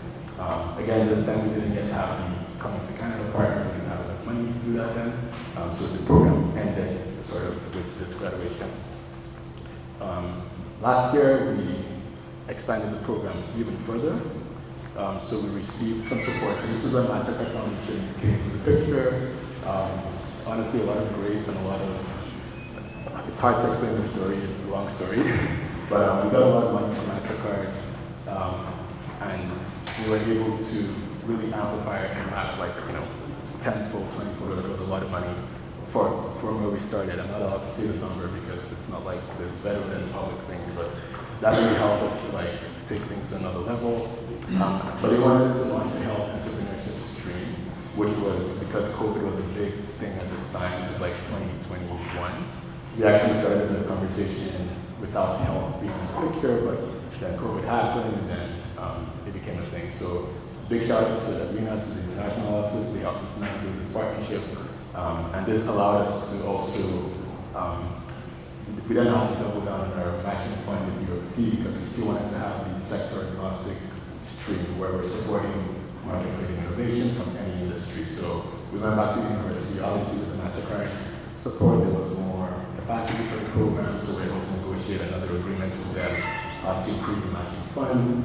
So this one is not public, it's not federal, so it's, it was 1 million, I think, for the commitment for this particular part of the university's matching fund, and that helped us to keep doing the sector agnostic stream going forward. And then this is also another graduation. So this was when we did the 2022 graduation in Kigali. Our numbers like doubled again, lots of interest, lots of engagement, and we supported more startups. And then this year is, you know, the new stream that we're launching. So they're currently at the beginning of the cycle in pre-incubation. It's focused on South Africa as the country, and then the health stream as the sort of Pan-African version. So we have 2 streams now every year. Sector agnostic stream going to a different country, the health stream across the continent. This has a bit more detail about what the founders get for getting in, but they get up to 25K per team, depending on the stages. They also get some support with programming, the training, but then they get the part where they spend 3 months here at the end of everything. So the South Africa stream came with a lot more demand. We have to grow our team, so we're actually hiring. I'm going to share more about that shortly. And then we, again, doubled the numbers. Lots of people applied. Lots of people are going through pre-incubation. And we're going to be likely funding our biggest cohort this year as well. So that's all happening right now. So that's how the program works. That's the journey of how it's been going. And I guess it's not yet official. We're thinking about where to go next in terms of the country. Botswana is a very big candidate because we had a great time when we visited Botswana. And I think they're a country that has a lot of, the government is very keen to do a lot to develop the country. So the impact sort of upside is really high in Botswana. So high chance we're going to be in Botswana next year, but we're still finalizing that. And I guess the call to action for this piece is we follow the community's calling in that sense. So like, if you feel like you can help us get into a country because X, Y, Z, to Papa's point, you know, somebody who can really play a part in that, we like to partner and build from the ground with people that are really rooted. So the goal is to go to every African country eventually. Whether it's me that's here, we do that or not, that's sort of the long-term goal. So we're looking to go to new countries as well. So how you can get involved, there's a bunch of ways that you can. One of the ways is that because of how the program works, we tend to see a lot of very innovative solutions before they get very popular. So it's a good bet if you wanted to, like, if you're looking to get into angel investing, but also I talked about the fact that we're hiring soon, so a bunch of different roles that we're looking to hire, some of them in Toronto, some of them back home. But if you know anybody who can help lead this, I've been leading this, but you know, IJBFN2, it's a lot of work, so I need some support. So we're looking to hire an executive director, also looking to hire finance associates, so anyone with numbers. These 2 roles could be here in Toronto or not, still trying to decide. So the finance one is definitely going to be here in Toronto. The executive director one, still trying to decide if it makes sense here or back home. And then the other 2, product manager and software engineers, these would be back home, home being any African country. So we're looking to hire these roles soon. Please, if you know anybody, talk to me or my team members here. And then also, if you want to get more hands-on in terms of building your expertise, supporting startups, we're always looking for advisors and mentors. So please reach out. And then the investing part, we actually have a pool of capital that we're able to match dollar for dollar. So this is a call as well. If you want to invest, but maybe it's a bit too risky, or you have a budget from like an institutional investor, and you're looking to amplify its impact, because of the program we have with UFC, we can match dollar for dollar contributions that go into African entrepreneurship. So if that interests you, please reach out as well. My email is efosa@africanimpactinitiative.com if you wanted to contact me for any of these opportunities. Okay, so next up, I'm going to invite our projects lead, Celestine Lima, who has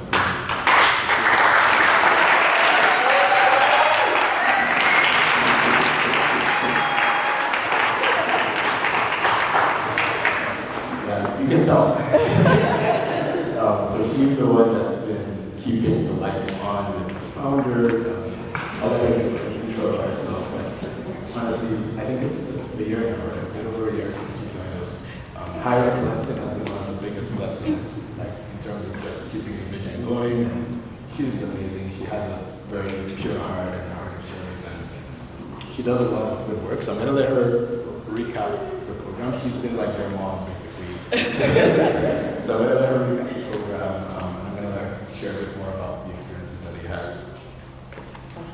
Thank you, Rosa.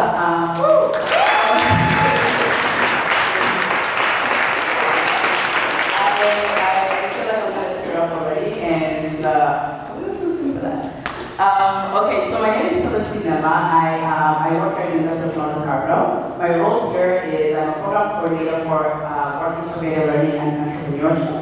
And in that role, I work for the African Impact Initiative, which is obviously a social organization, and I'm the project lead for that. So under that, I was one who was actually coordinating the entire state of the founders who are here with us today. And so I'll be going over all the wonderful things that we did while we were here.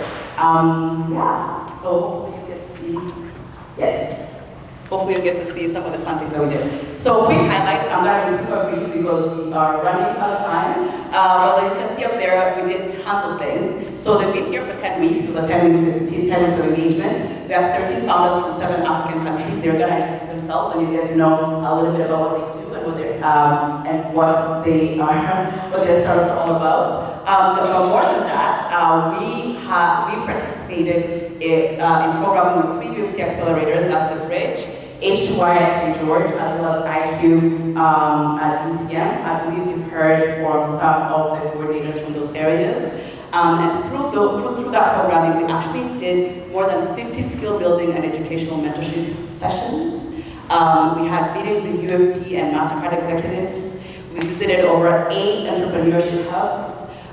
We went to over 10 entrepreneurship events. Some of them I went to them, some of them I found out that they went later on their own, which was great, because obviously I wanted them to kind of like get used to the ecosystem here. And then we had a few excursions. We were actually in Niagara Falls on Tuesday. They went to Wonderland. They went to a Davido concert while Davido was here. So there's a lot of fun things that were happening as well. They also attended 3 large festivals, so that is Afrofest, the Pride Festival, as well as Caribana this past weekend. Some fun pictures that you get to see from those festivals as well. But yeah, we'll keep going.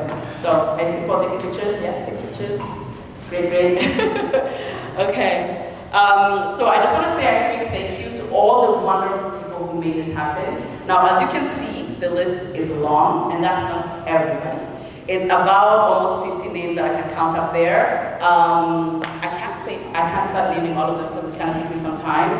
But just a big thank you, particularly to Arjuna, who was my right hand. Whenever I could not do anything, she was there to do it for me. She's not with us. She left earlier today. But I really want to say a big thank you to her. And a big thanks to everyone else. If you see your name up here, thank you. If you don't see your name up here anymore, thank you.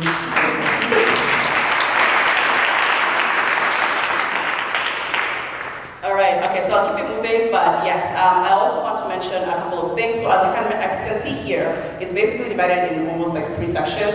There's the UTSC folks from St. George, and then some people from UTM. So UTSC is obviously tons of people because this is our home base, and the management department was very, very kind. It's giving us support in all types of ways. So as you can see, tons of people from the management department and from the bridge, which is the accelerator here at UTSC, really helped us to make sure this whole entire trip was worthwhile and our founders could learn as much as possible. And then from H2I, we had all the different people that you see there, as well as UTM. What I do want to point out is the numbers that you see beside some of the names, those are the number of sessions individuals had. So as you can see, for example, Professor Tarun had 4 sessions with them. Professor Maria had 6 sessions with them. If you go over to H2I, Professor Paul Santara had over 12 sessions with them because he met with each of the founders, sometimes multiple times.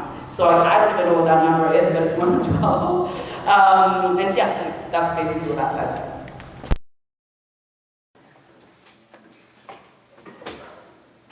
Okay.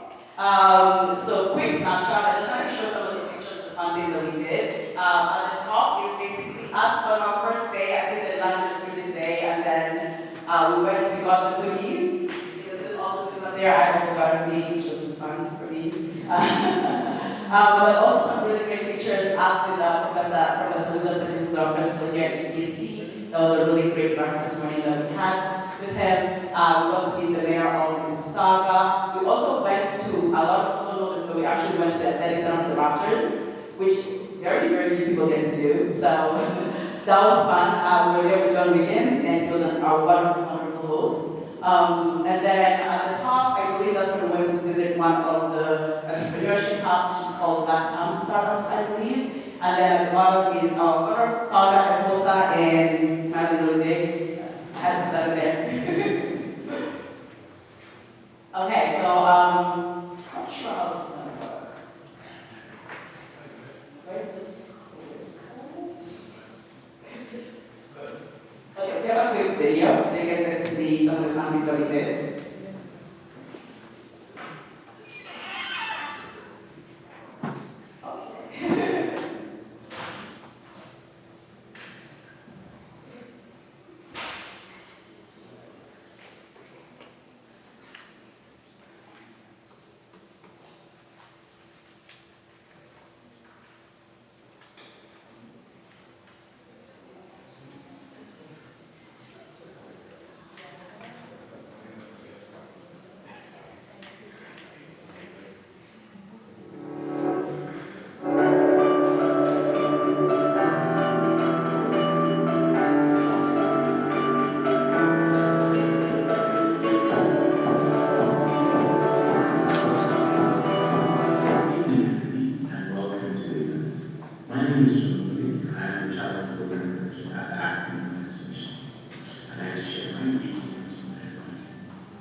Looking back at the academic activities for of 2022, it's been great to walk this journey, and I'd like to share my heartfelt congratulations to the community over the last 4 months.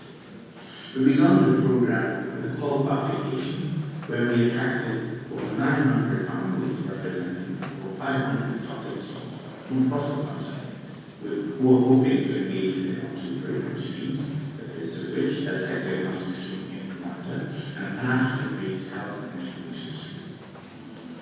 We then proceeded to select a team for incubation, of which we had 288 teams who focused on business idea validation and product development.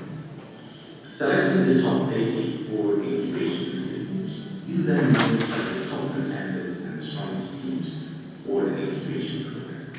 When we did launch incubation, it began the journey of building further your businesses, working with facilitators through the program trainings and new mentors who were with you through this process. As the African Impact Initiative team, we're very fulfilled in walking this journey with you, learning more about how your businesses to impact the communities you focus on. And we're very happy to see the progress and milestones you've achieved since we began this collaboration.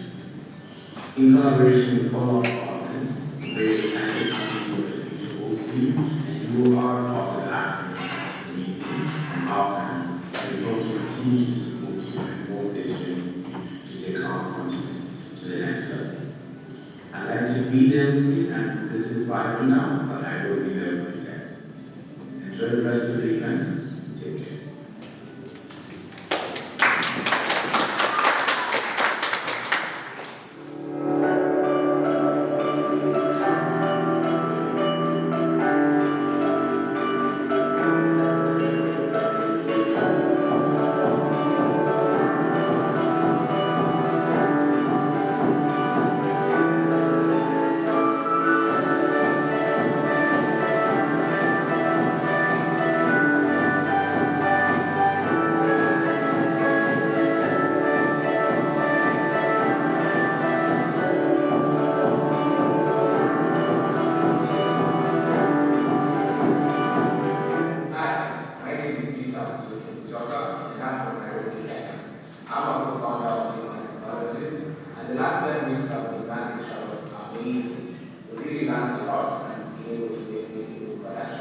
Hi, my name is Sula from Kenya. I'm the founder and designer.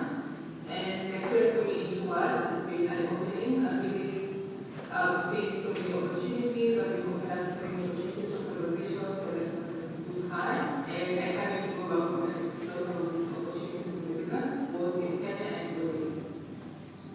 Hello, my name is Pauline from Nairobi, Kenya, co-founder of Love Design. My experience here in Boston has been absolutely wonderful. I've learned so much and made so many new connections. I'm excited to use back. Hi, my name is Priscilla Danesa, co-founder of the Initiative. In the past 10 weeks here in Toronto in the Business Mentorship Program, I've learned a lot.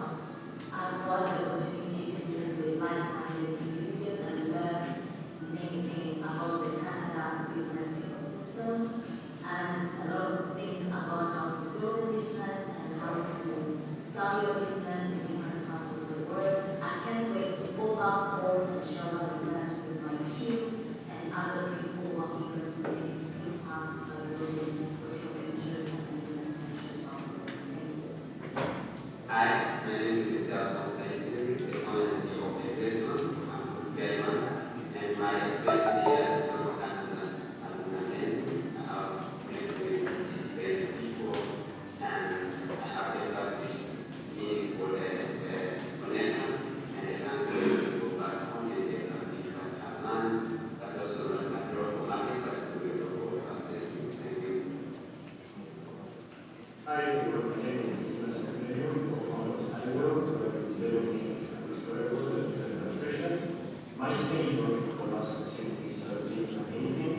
Due to the thorough connections and reports, and hopefully with these global perspectives to both platform Uganda and also Canada. Hello, my name is Francis Okoli from Kampala, Uganda, the founder and CTO at Medical Suite International. We have so much to study and ask, and we also see lectures, valuable connections that are being established. All I can say is I'm being equipped and inspired to make change in the market. Next Johnson from Daniel, I'm designing buildings that are connected. I've had a lot of experience. I've done the innovation as well. And this is what we think the lectures that we do today will make us do. Hi, my name is Samir. That's I think it's probably perspective. I've been here for the system, the Toronto, and everyone here. And after that, was the friends back home and hopefully stay with the sectors. Hi, everybody. My name is Sean. Today, I'm one of the founders.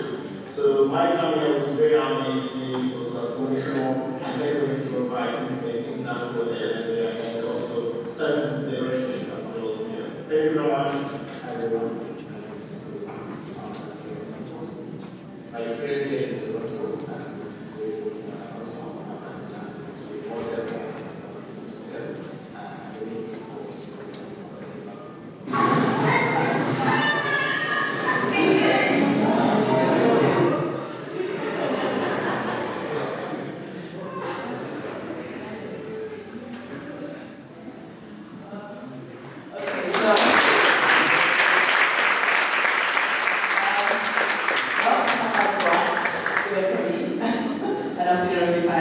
But yeah, I just want to say a big thank you to our founders. You guys have been amazing. It has been such a pleasure to work with all of you, and I am already quite sad that you're leaving in a couple of days. But I know we're going to have close connection.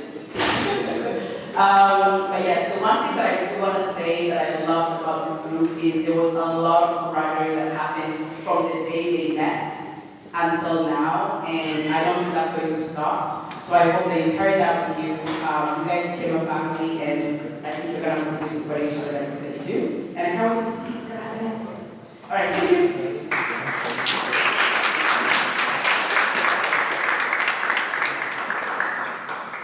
Thank you again, Celeste, for your leadership. Thank you so much for working here with them.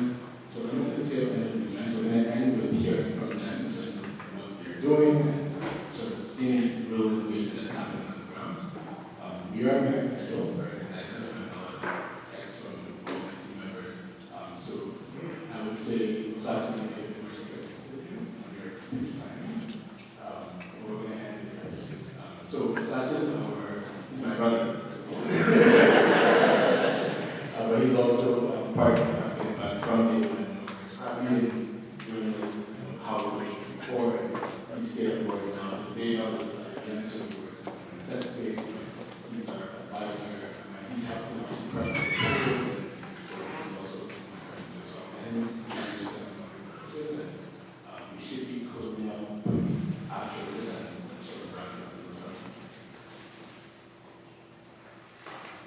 Hello everyone, thanks for joining. Like Mr. said, I'm one of the advisors for African Info Challenge, and I also helped represent a lot of people today. So we'll be kind of strict on time.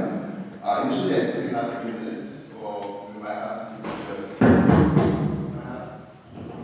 give just 2 minutes, just so we can get everyone home as fast as possible. So it would be good, but that's fine. We'll try to keep it as short as possible. I know that's my ideal, but sorry about that.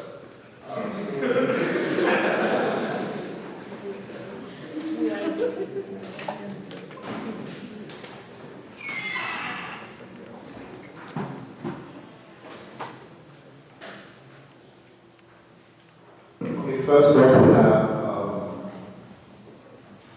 we have MedPac, led by Johnson.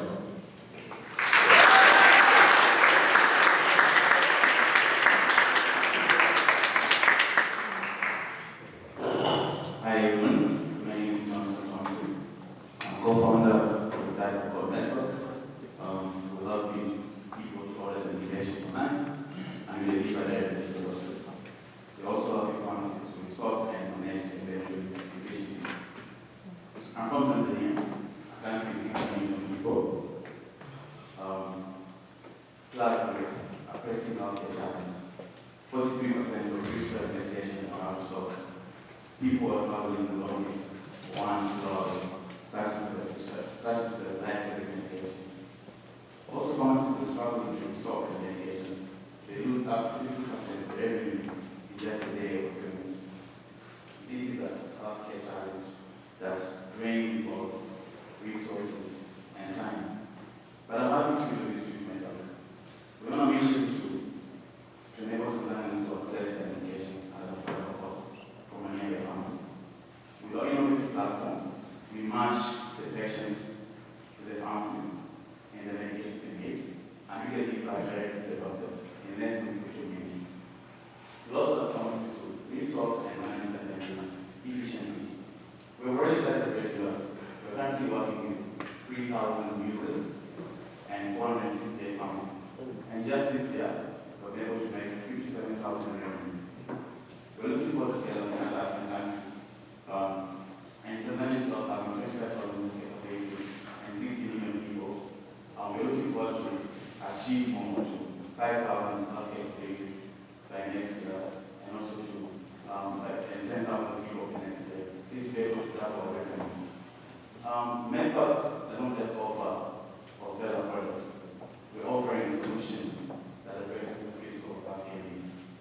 Our unique selling point actually is about bringing together convenience, affordability, and income. We're not just disrupting healthcare industry, but we're shaping its future. As a son of this one journey, I invite you all to make healthcare accessible, affordable, and effortless. Thank you.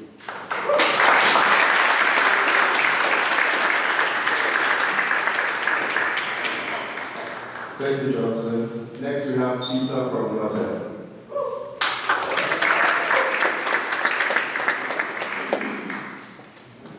Good evening, everyone. By a good show of hands, how many people inside of this room have heard the narrative that people are dying out of hunger and starvation in Africa? That's a whole lot of hands. As I ask that question, I'd also like to throw in a challenge and ask you to try and imagine how it would look like if this narrative was not existent. My name is Peter, and I'm the co-founder of Human Technologies. And today, I'll be taking you through how we are trying to change the story. As I stand here today, 40% of food that is harvested in sub-Saharan Africa does not get to the market. It is said that this 40% can easily feed at least 48 million people, as stated by UNEP. That figure alone is the same population size as the country that I come from, that is Kenya. So as you can see, the problem is not a shortage of food, it's something else. So what is it? Well, there's various reasons, but one underlying problem is the market linkage disconnect between the smallholder farmers and the buyers who are trying to source agricultural produce. And that's where we come in. We are trying to facilitate effortless trade for the farmers to easily sell their produce and for the buyers to easily source for the exact produce that they need. And how we go about this is we have an online marketplace that leverages on data And the type of data that I'm talking about is farm level data, where we go out to the fields and we look at what the farmers have, how they're cultivating it, whether it's organic or inorganic, and we link it to the exact buyer that's looking for this particular produce. After all this, people still want to know why would they want to work with us, and it's quite simple. If you're a farmer, we are ensuring that you're able to sell your produce at a very good price that's not lower than the government set price.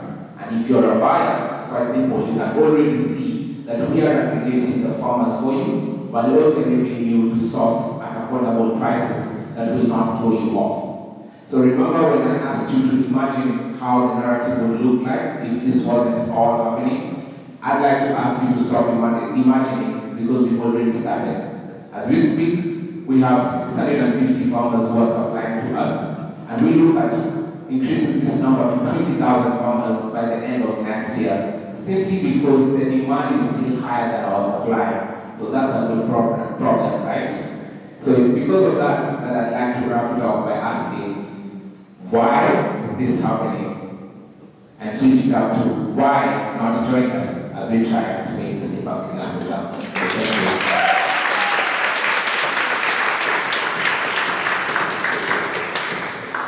Thank you, Peter. Next we have Evans from Moto.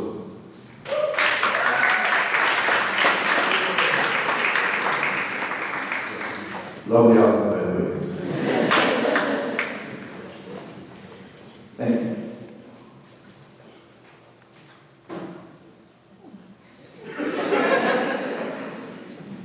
So it is a normal evening back in my university campus in Mauritius when a friend of mine who got drunk.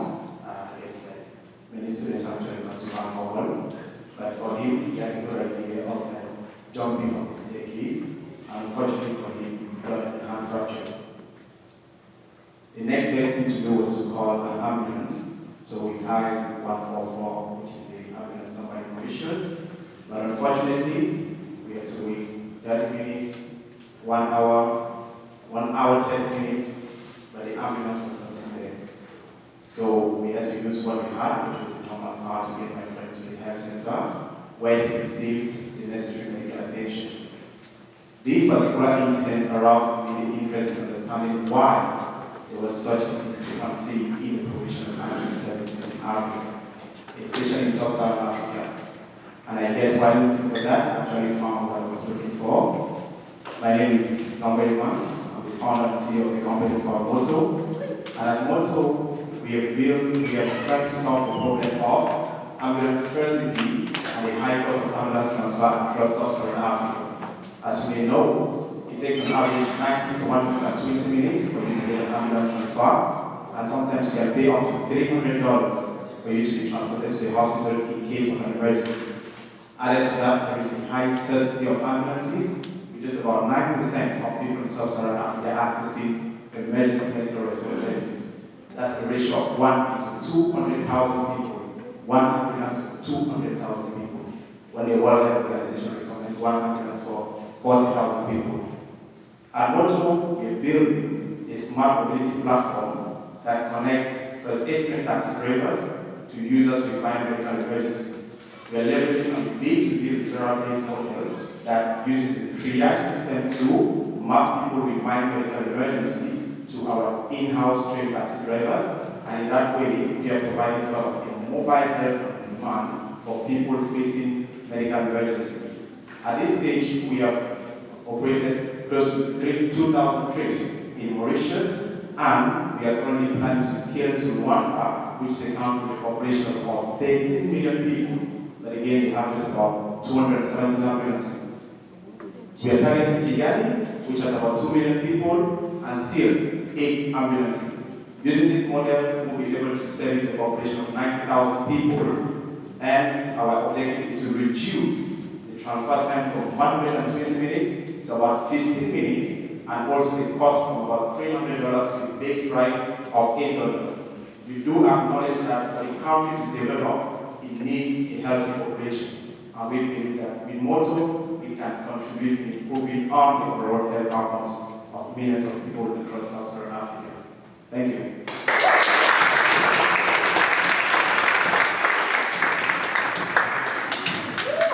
Thank you, Edwards. Next, we'll have Sylvia from Science and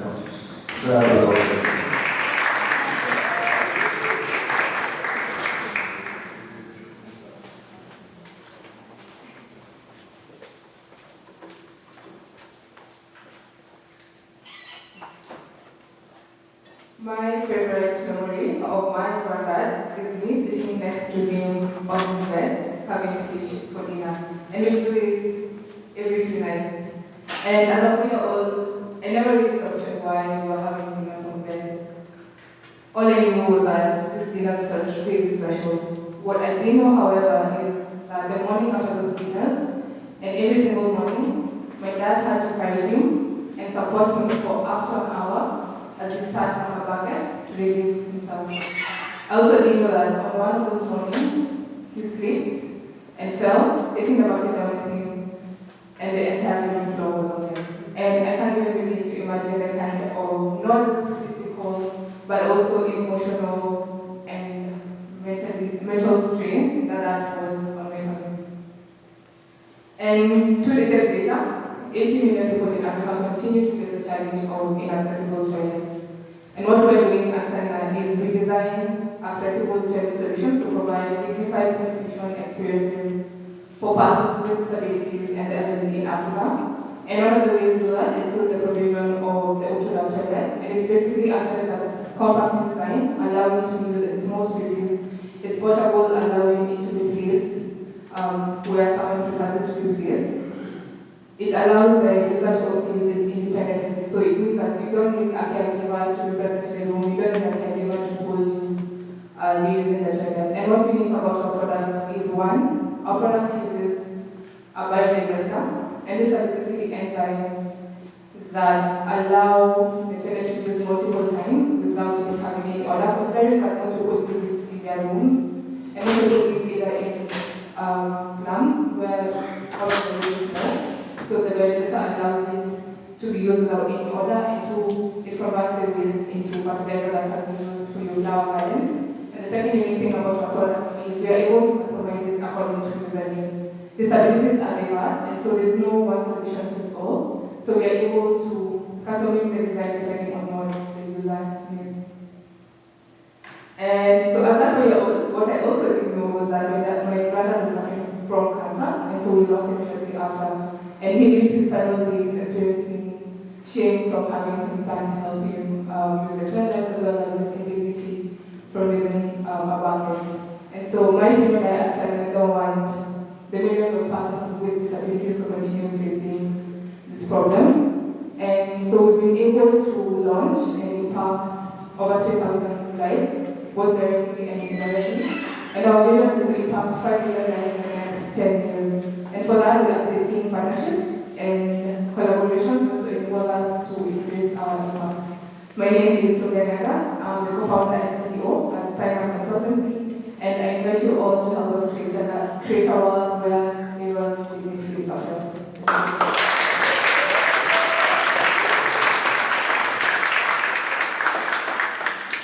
Thank you, Sylvia. Next, we'll have Paul from Dr. Brad.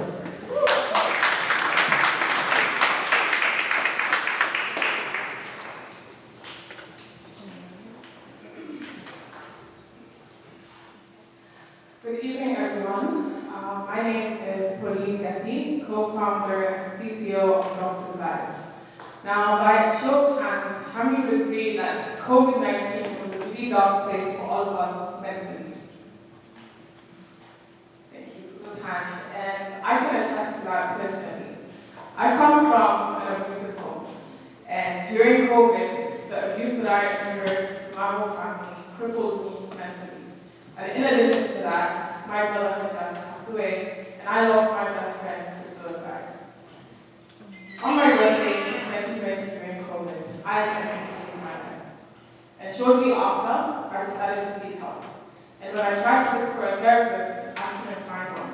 And when I did, I was put on a 6-month waiting list. Now, because of all the stigma of the taboo, I was not able to even speak to my friends and family about what I was going through, and as well as get financial support to afford the therapy sessions that are there in Kenya. But I realized that I'm not alone in my struggle. Over 1 billion people in the world suffer from a mental disorder. 116 million of those are Africans, and 85% do not have access to mental health care. Now, ladies and gentlemen, it is an honor to introduce one of my deepest personal projects, which is Doctors Live. Doctors Live is a digital platform that uses AI to connect individuals to personalized and effective mental health care. You will find online therapy, mental wellness content, mental health assessments, and mood trackers, as well as a CBT chatbot. But our unique selling point is you will be able to conduct these therapy sessions in your African languages. You can be able to meet with a practitioner who's from your tribe or share the same religious beliefs that you do. But most importantly, it is affordable, it is convenient, and there is no more 6-month waiting list. And I am very happy to introduce Doctors Live to you all. And in the last, during our MVP stage, which was during March to December, we have seen that it works. We had over 1,000 registered users, over 160 successful therapy sessions. We generated over $2,000 in revenue and so much more. It is a pleasure to meet all of you, and I hope that we can continue to connect to improve the lives of Africans and the youth, especially today, and improve their lives by transforming the face and access of mental health. Thank you.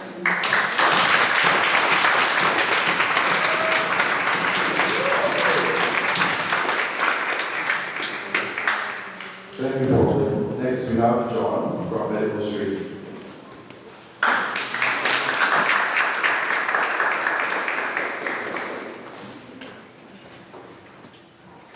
Hello everyone, my name is John Francis Okoli from Kampala, Uganda. I'm a software engineer by profession. I'm a co-founder and CTO at Medical Street International. I'll start off by telling you an interesting story. Imagine a country rich in diversity and potential, where quality healthcare can transform the lives of millions. I'm talking about Africa. Now imagine the challenges faced in Africa when fake and counterfeit medical supplies infiltrate this market. The consequences are not good.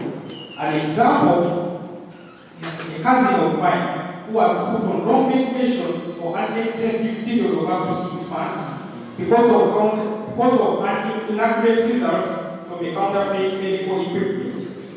To save you the burden of this story, to save you the heartbreak of this story, did you know that also 60% of healthcare providers in Sub-Saharan Africa are facing a challenge in locating genuine and authentic medical supplies?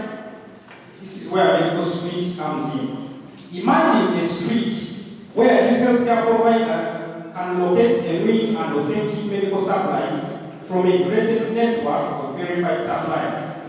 We are building this street. It is not a physical street with buildings, but it is a digital street, which is a marketplace that enables these healthcare providers procure genuine and authentic medical supplies.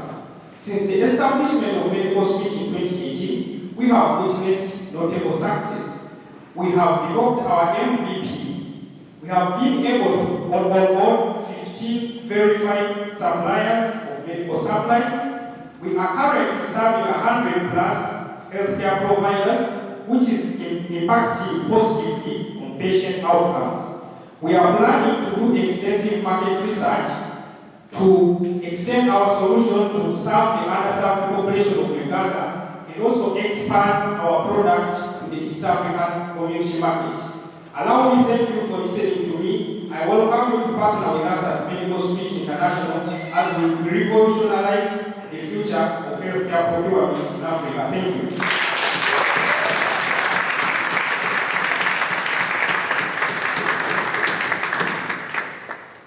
Next up, we have Shikawa from Blue Bundles.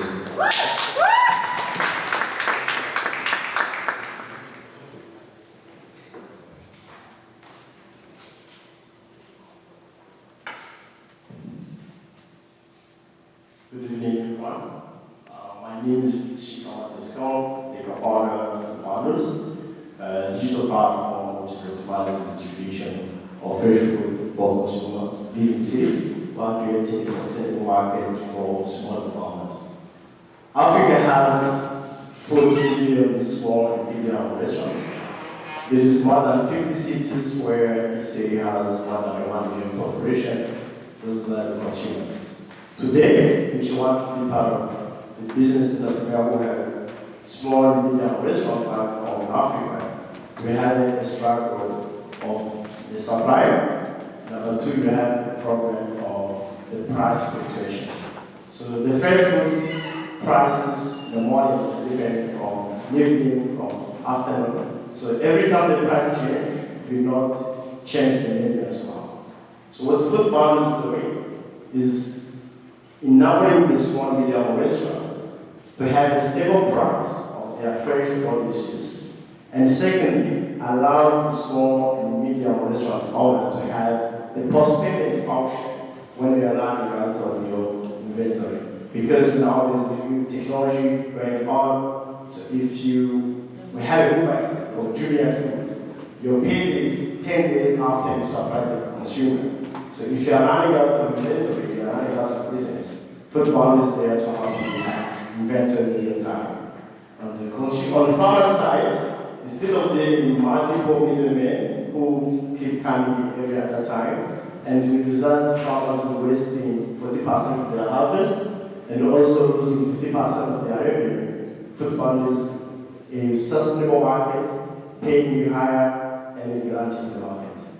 So far, we are operating in the modern Zambia, and our market strategy for expansion is we onboard the food delivery companies in every city so that we take the restaurants which have honorary presence to start having a stable supply. Thank you very much.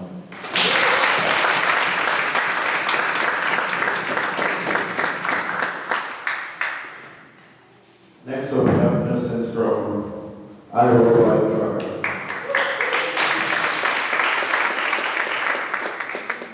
Yeah, so over there is John. John suffered a heart attack during my medical round. And this was very severe. We measured his pressure, it was very high, what we call hypertensive crisis. My background is diagnostic radiography and have seen many cases of John presenting hospital. John translates into 1.2 billion people globally that have hypertension. And 46% of those do not know that they have hypertension. Now that's very risky. You could get a heart attack, you could get a stroke, you could also get death. Hypertension is the new epidemic of our time. At Iowa, we are developing a wrist-wearable device that can measure blood pressure. How we are doing this is we are incorporating and reinventing the blood pressure curve. So as you go to hospital, the physical visits, the stress to go to hospital and have your pressure measured, we are taking this away. We are saying that you can work with a physician. We are saying that you can work with a physician. With this that we are building, we have a pattern so far in Uganda and how we incorporate across Africa. So this is the curve, and this is the horse. These plug into each other. Probably the pressure actually one each other. We hope to produce more devices and hope to do a clinical trial. Recently, we all know that Bronny James, son of LeBron James, suffered cardiac arrest at the age of 18. So the challenge is not so far away from us than we think. We all can be victims of heart disease. We all can be victims of hypertension. I don't know in the room any of us who know their numbers, who know their blood pressure. It is the time to change that now. Now, our end is a report by McKinsey talks about 85% burden of non-profit by 2030. But the global goal as a World Health Organization is to reduce that by 33%. So join us on this journey as we address issues around high blood pressure.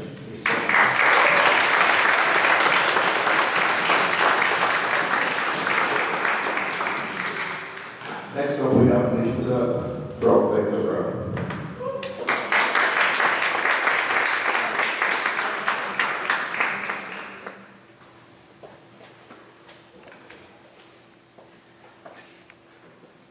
So this is a story I haven't told since it happened.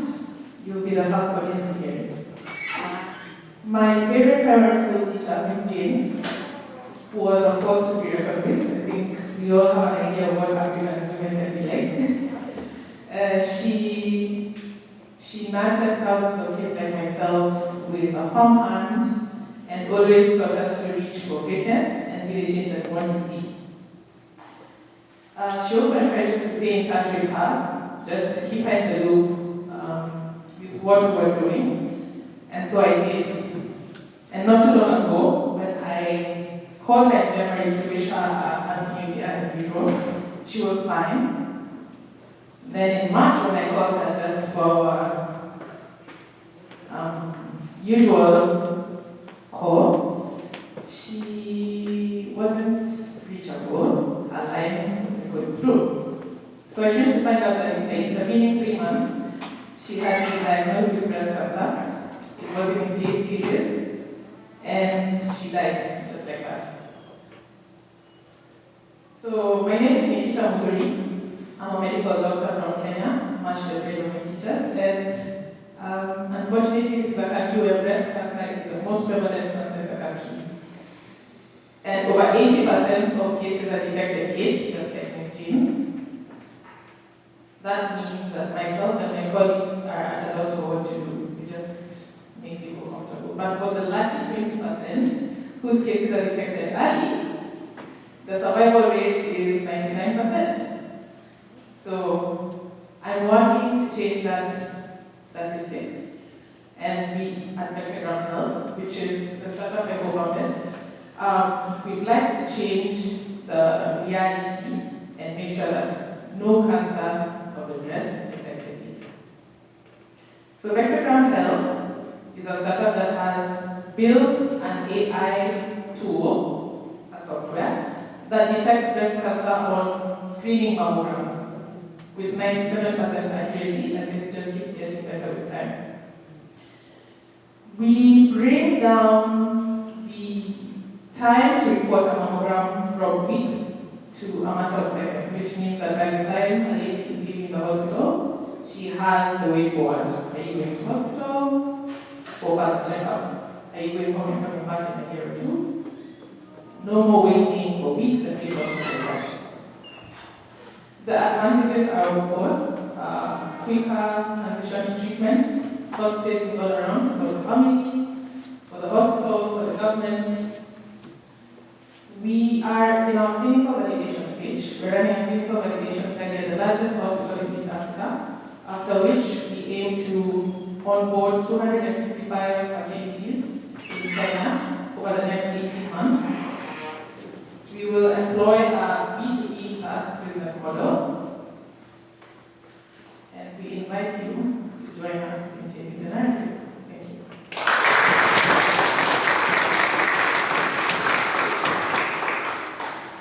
Next, we have Deputy from Iterative.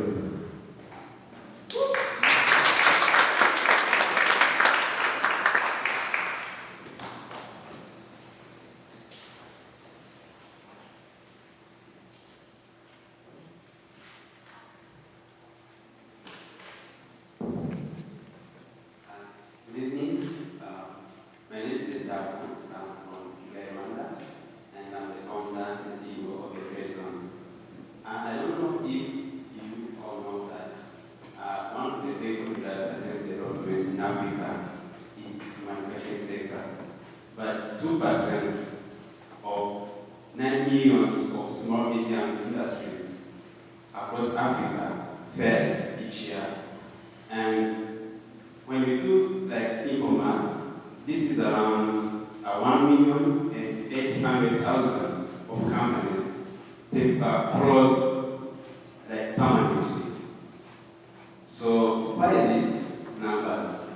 It is because manufacturing sector or companies in Africa are fragmented and feel frustrated by using traditional platforms, that's number one, outdated technology in managing their daily activities.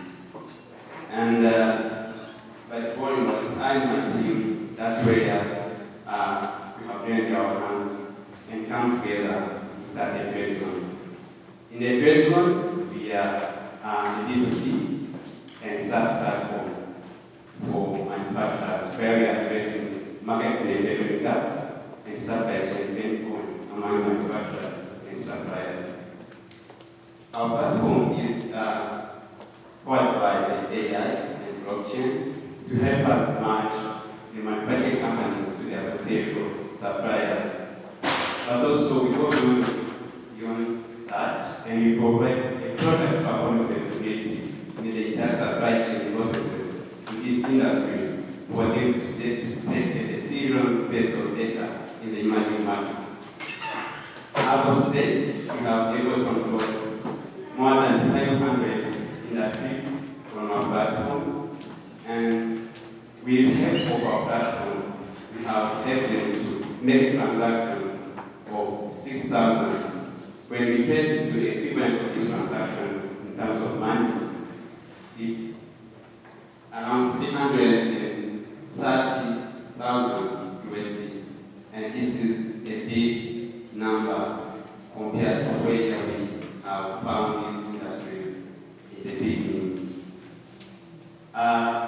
As we said, this is 1.5 of the existence of our company, and you have able to achieve these tremendous goals. And we call all of you, whether you are investors, you are government institutions or private institutions, to join hands with our company and help the small medium industries out there in Africa to help them to penetrate into the different markets, to access the emerging markets, so that they can increase their revenue and employ more people to create more jobs for African youth. Thank you very much.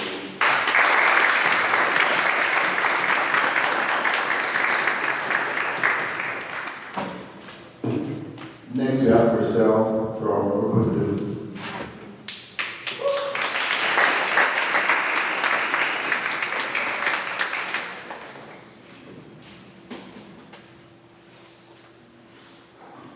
Another great talk, please. Good evening, everyone. My name is Crystal Ganeza. I come from Kigali, Rwanda, and I'm a medical doctor by training, and I'm a sexual and reproductive health and rights advocate by heart. By a show of hands, who believes that information and knowledge is power? Thank you. In 2018, I lost a 16-year-old adolescent patient. She was called Anita. She was beautiful and full of dreams. And we lost her due to unsafe abortion because she had consulted traditional healers. To be honest, as a passionate advocate and medical student, that shocked me. And in that same year, in 2018, Rwanda had voted safe abortion legal for under 18. She wasn't informed. That's how me and my team, we created Urukundo Life Skills board game, and my company is called Urukundo Initiative. Urukundo in my mother tongue means love. Urukundo Life Skills board game is different from any educational tool, as it's not only on sexual and reproductive health, but it's also on mental health and drug and substance use disorder prevention. Take it as a school of life for young people. It's fun, interactive, youth-friendly, and evidence-based. When we started in 2018, we carried out a secondary market research and a primary market research in order to make our educational tool human-centered designed. And we were able to launch at our market in 2021, and through STARS and Global Health Franchise Canada, we're able to achieve proof of concept of increase in knowledge using our educational tool of 82.5%. Did you know that 20 million adolescents get pregnant every year in developing countries, Rwanda inclusive, and 12 million of them give birth, and that results in death and dropouts? Let's not also talk about mental health because they are not informed. Currently at Rukundo initiative were able to forge 10 plus partnerships with the Ministry of Health of Rwanda, but also the Ministry of Health of Burundi this year. So we don't only have our version in Kinyarwanda, but also in Kirundi. We're able to also launch our mental health version, but also our safe abortion version. And we digitalize our game in order to be able to scale to other African countries and keep on making impact. We operate in Kigali, Rwanda, where we also open Urukundo Life Skill Board Game Center to help young people have a space where they can come and keep on learning.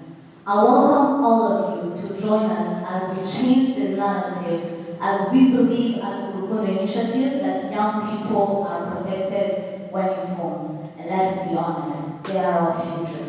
If you want our investment to last, let's invest in young people who are the future leaders, future mental health activists, future entrepreneurs in agriculture, and future medical doctors and lawyers. Thank you.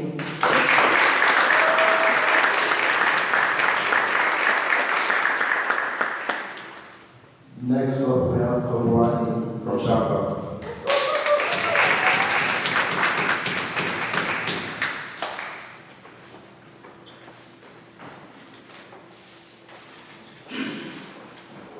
All of them say this that I say now. Welcome to my TikTok.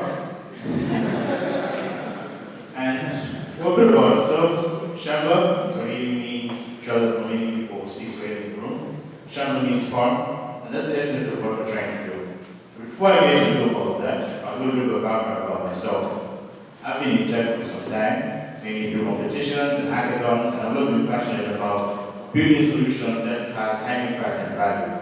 So recently, about roughly a year ago, we participated in the Pan-African Hackathon with my co-founder. I didn't even know your name, my co-founder then. But we said, why don't we build a solution that adds value to the content? And then we thought, agriculture. This is something so key, and one or the other interacts with our lives. And we actually came first place in that Pan-African Hackathon, and we said, this is great, software is good, let's ready to go. But we said, can we actually validate this? Is this something that actually provides real value? So he said, let's forget the laptop, let's forget the computer, let's actually go to the roots and the center of the problem. That's the farmer. And that's what we meant during the screen. So I went and traveled to the market. It's roughly 8 hours from where I live in the city. So it's very well. The market was actually raining that day. It was really tricky. So there was not my sheen, really tricky. I met Dirt. Dirt has a woman farm, and she told me she had a really bad day. I asked why. She said, well, she only sold 50% of her workers that day. I said, what happened? She said, basically from planting all the way to getting to the market, she had spent over 3 months. And then when she actually got to the market, the price was halved. So that means literally all the time and effort and sweat she put in was diminished, it became pointless. And then we thought, if this is a real problem, this is something that has to be solved. And imagine across the continent, there are over 250 million Europeans, and this is affecting a $74 billion industry. So it's a really, really big problem that we have to solve. And that's where Shamba Media comes in. We're building a platform where we're connect farmers to their cloud supply chain using the AI. Why AI? 3 keywords. First, prediction. You can actually predict what's happening in the chain. Matching. You can actually match the key players, whether they're trying to sell your goods, whether they're trying to source goods, so on and so forth. And finally, advice.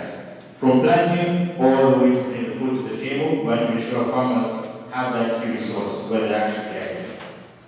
How have we been doing? It's been here for roughly under 8 years to be around. We've actually managed to build an MVP, where we're serving farmers both through SMS and our WhatsApp chatbot, where they get frequent market advice. Why SMS and chatbot? We know that farmers, some of them don't have a smartphone, some don't have smartphones. So through our platform, whether it be online or offline, we're able to serve these farmers. Ensuring that we're very inclusive, and literally everywhere in the country and the continent at large in our state. What's been our traction so far? So actually this is our first month of about to grow over $2,000 in revenue, which has been great. We have 350 farmers on board our platform, and most importantly, which has been exciting has been AIC. To go from a mere prototype to where we are actually here, it's definitely through the help of AIC, even as we can hear with the IQ, whether it be HUI, whether it be University of Toronto, in Africa Canada has with me, and we're excited. But we're still facing some challenges that hold us back. That's infrastructure. Of course, right now, what we have to serve these farmers, whether we offline or online, but we need help, we need to grow. We need to serve the same 250 million. We need to move from 350 to 250 million. We need help to build a brand, we need staff, we need a team. And to that effect, what we're trying to do is not switch to B2B now. We've been very steady individual farmers, but now we thought there's a bigger ecosystem of theirs. So these stakeholders could be government, this could be cooperatives of local farmers, this could be aggregators, who will give us access to roughly 10,000 farmers in the next year, and hope through them we can finally connect supply chain. And like I said, many on our product want to move from merely just SMS and WhatsApp chatbot to an API. This is whether we online, through our mobile app, or through USSD. One or the other farmers are connected, and we go beyond just the farming account. Whether we're sourcing inputs, whether we're taking advice on farming techniques, whether we're raising funding or credit lines for a farm or business, one with an integrated platform where you can get all the sources. And basically, during my pitch, our quote, the famous renowned author, who's actually Canadian, William Gibson, who said, "The future is already here, it's just not being distributed." Please join Shabba right after the stop, or we can discuss how we can equally distribute agriculture across the continent. Thank you.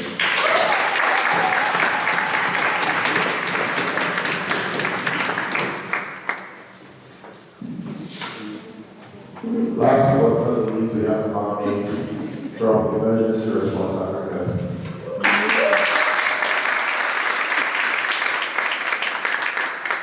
Hi everyone, I'm Mami Boku, and I'm co-founder and CEO of Emergency Response Africa. And at Emergency Response Africa, we're transforming how medical emergencies are being managed in Africa, starting in Nigeria. Now every year, over 6 million Africans die in emergency situations. And in Nigeria, 1.2 of these are preventable deaths. This is because only 9% of the population has access to emergency care, and the lack of coordinated emergency response leads to delays and deaths. Now here's how we're solving the problem. Emergency Response Africa combines training, technology, and transportation to deliver emergency medical care to victims at this scene. First, we train our first responders to attend to medical emergencies. Then we connect them to victims and users through our technology. We also partner with ambulance providers and hospitals to accelerate transportation to advanced care. So if you have an emergency, you simply call us or use our mobile application. We're able to pinpoint your location and send a first responder to your location. And if you need to go to the hospital, we're able to accelerate access to that care.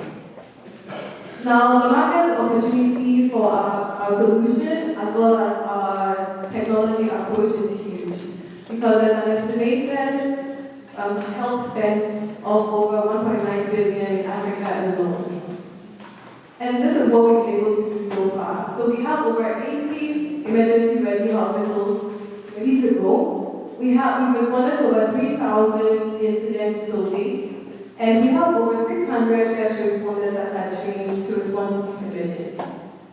We have 8 corporate partners as well as insurance companies, and we're currently making a monthly revenue of $10,000 and are currently running 2 pilots with the government in Nigeria. Now we're raising $500,000 in a safe route, and with this we're going to be able to strengthen our solution, strengthen our technology, and also accelerate sales and marketing. We're also be able to expand our network and our reach in terms of our service delivery. So we ask that you join us Save Lives because at Emergency Response Africa, we treat every emergency with urgency. Thank you.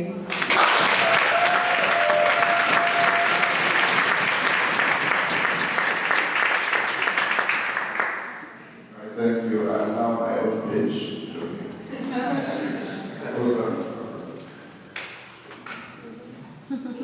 Can we put an answer?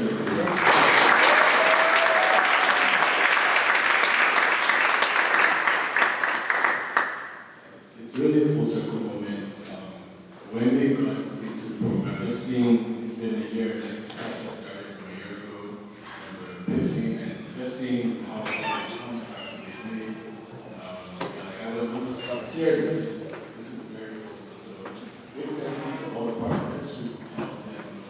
everybody here, but also everyone who met along the way. So we have come to the end of the event.